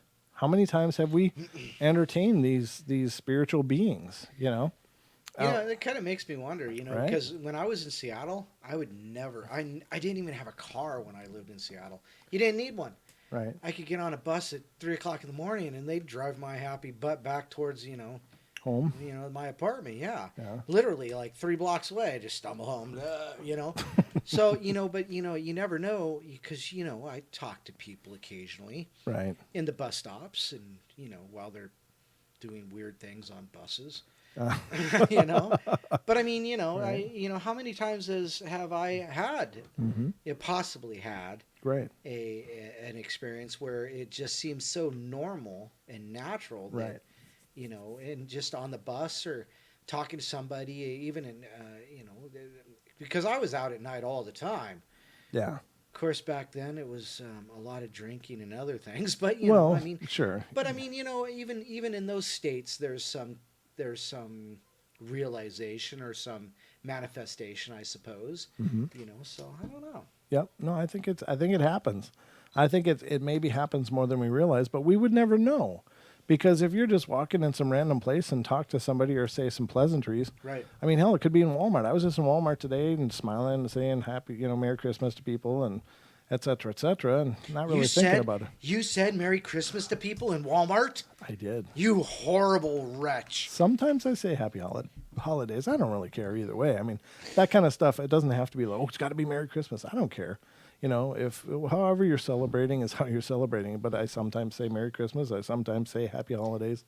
It doesn't need to be one way or the other with me. I just try to spread cheer. You know what I mean? It's just I try to be a good person. And well, then we need to give them this fudge. No, I'm not sharing the fudge. Jolly old the fudge stays. The fudge stays. You can leave first. That's right. It's me or the fudge. Yeah, well. Get the hell out. Take care, Don. Good luck. The choice is made. No. The portal has spoken. The portal has chosen. The fudge stays. Oh, wow. Oh, well. Is Lena going? She said good night. Looks like Lena's going. Yeah. Good night, Lena. Aloha. Aloha. Jess, good to see you, lady. Haxer, Diane. Diane, I did email you guys, so make sure to check your email if you haven't already. That's D. Swigger. Yep, D. Swiger, of course. And Pixie, Orochimaru. Good to see you, brother. Teresa Della Vega. Nice to see you. Is she new, Teresa? No, she's been in a couple times. Okay, good to see you again then. Sorry, it's my dyslexia. MCAT, Pixie again. Who else is here? MCAT's here. I just said Oh, did you? Jim was here. I think he may have left. Yeah, Jim's over on the. Renee, shout out to Renee. Hey, Renee, Renee. what's going on? And then I don't know. I'm just trying to go through the names Jack, quick. yeah. But, Some of you need to chat a little more often. yeah. And we had somebody earlier, Brandon. I haven't seen him before. Well, welcome. And Thank Gemini. you. Hey, Gemini. Oh yeah, Gemini Moon's here. Yeah. Yep. And so I just want to say the pleasantries because I really love it when you guys come in, and Absolutely. I like to acknowledge that you're here because you guys make this cool. You make doing this cool. Otherwise, we'd be just me and Don talking stupid to each other, which happens anyway. But at least you guys are here to be part of it. Right. Yeah. So Yeah, there's actual proof. Don said that. yeah. Or in this case tonight, Brent said it. And Stacy, Yes, I don't know if Stacy. Stacy's still here or not. Yeah. She's being awful quiet. Well, she was. At least she's here. Yeah, it was really God cool. love She it. stayed in. That she stopped in. Friendly faces. Sarah was here a little earlier. Sarah, I good. think she took off. Okay. Who else? Gosh. Oh, Lewis, of course. Lewis. Yeah. Lewis. Lewis. Yeah. Special Fudge. Yes. Countess C. Oh, She Countess was here. here. Okay, good. She was here. All right. Gosh, we have so many. And what's So people many friends. right? Well, there's awesome. a lot of people coming and going all the time, and That's that's true. and I'm sorry if we missed you on the shout outs, but I don't know when the right time to do it is, to be honest with you guys, but just know that We love you all. we love you all, and your presence here is amazing and awesome, and it's always a pleasure to do the portal, but 99% of that is because you guys are here doing it with us. So thank you so much for being a part of it, and thanks for spreading the word and sharing news about the portal to people you know that love the paranormal as well. Maybe they'll like the show, maybe they won't. I don't know. Maybe it's not for everybody, but we sure have a lot of fun. No, so. he didn't. He didn't miss Oro. He I pronounced said Oro's name. Orochimaru. I say Orochimaru. That's from Naruto. Doita shimasete Orochimaru. See, see, told you. Yeah, I know. And, I love that. I love that anime, Naruto. Yeah, so very cool. Okay. All right, well, guys, take care and have a great night. I'll be back tomorrow night with more of the bedtime stories from beyond. Looking at some other ideas too, but I don't want to get into too much until I actually get them ironed out. But remember, Friday night's our panel, psychic panel. Yes. We're going to have several of our friends that are psychics, and they're going to help us understand these weird spirits that are so nebulous to the rest of us. So we hope to see you there on Friday night, 7 p.m. Pacific time on YouTube, TFRI, Heart, Tune In, and TalkStream Live. Don will be returning on Saturday, and we will see what kind of mischief we can get into then. But I'll see if I can't find more odd medical ladies. you can share more of your maladies. Maladies, yeah. I like my ladies better. Ooh, Don's getting all sexy up in here. So, all right, everybody, take care. We love you all. Be good, be kind, be nice. Take care of each other. And we'll see you tomorrow night for some bedtime stories. So, Good night. have a great night.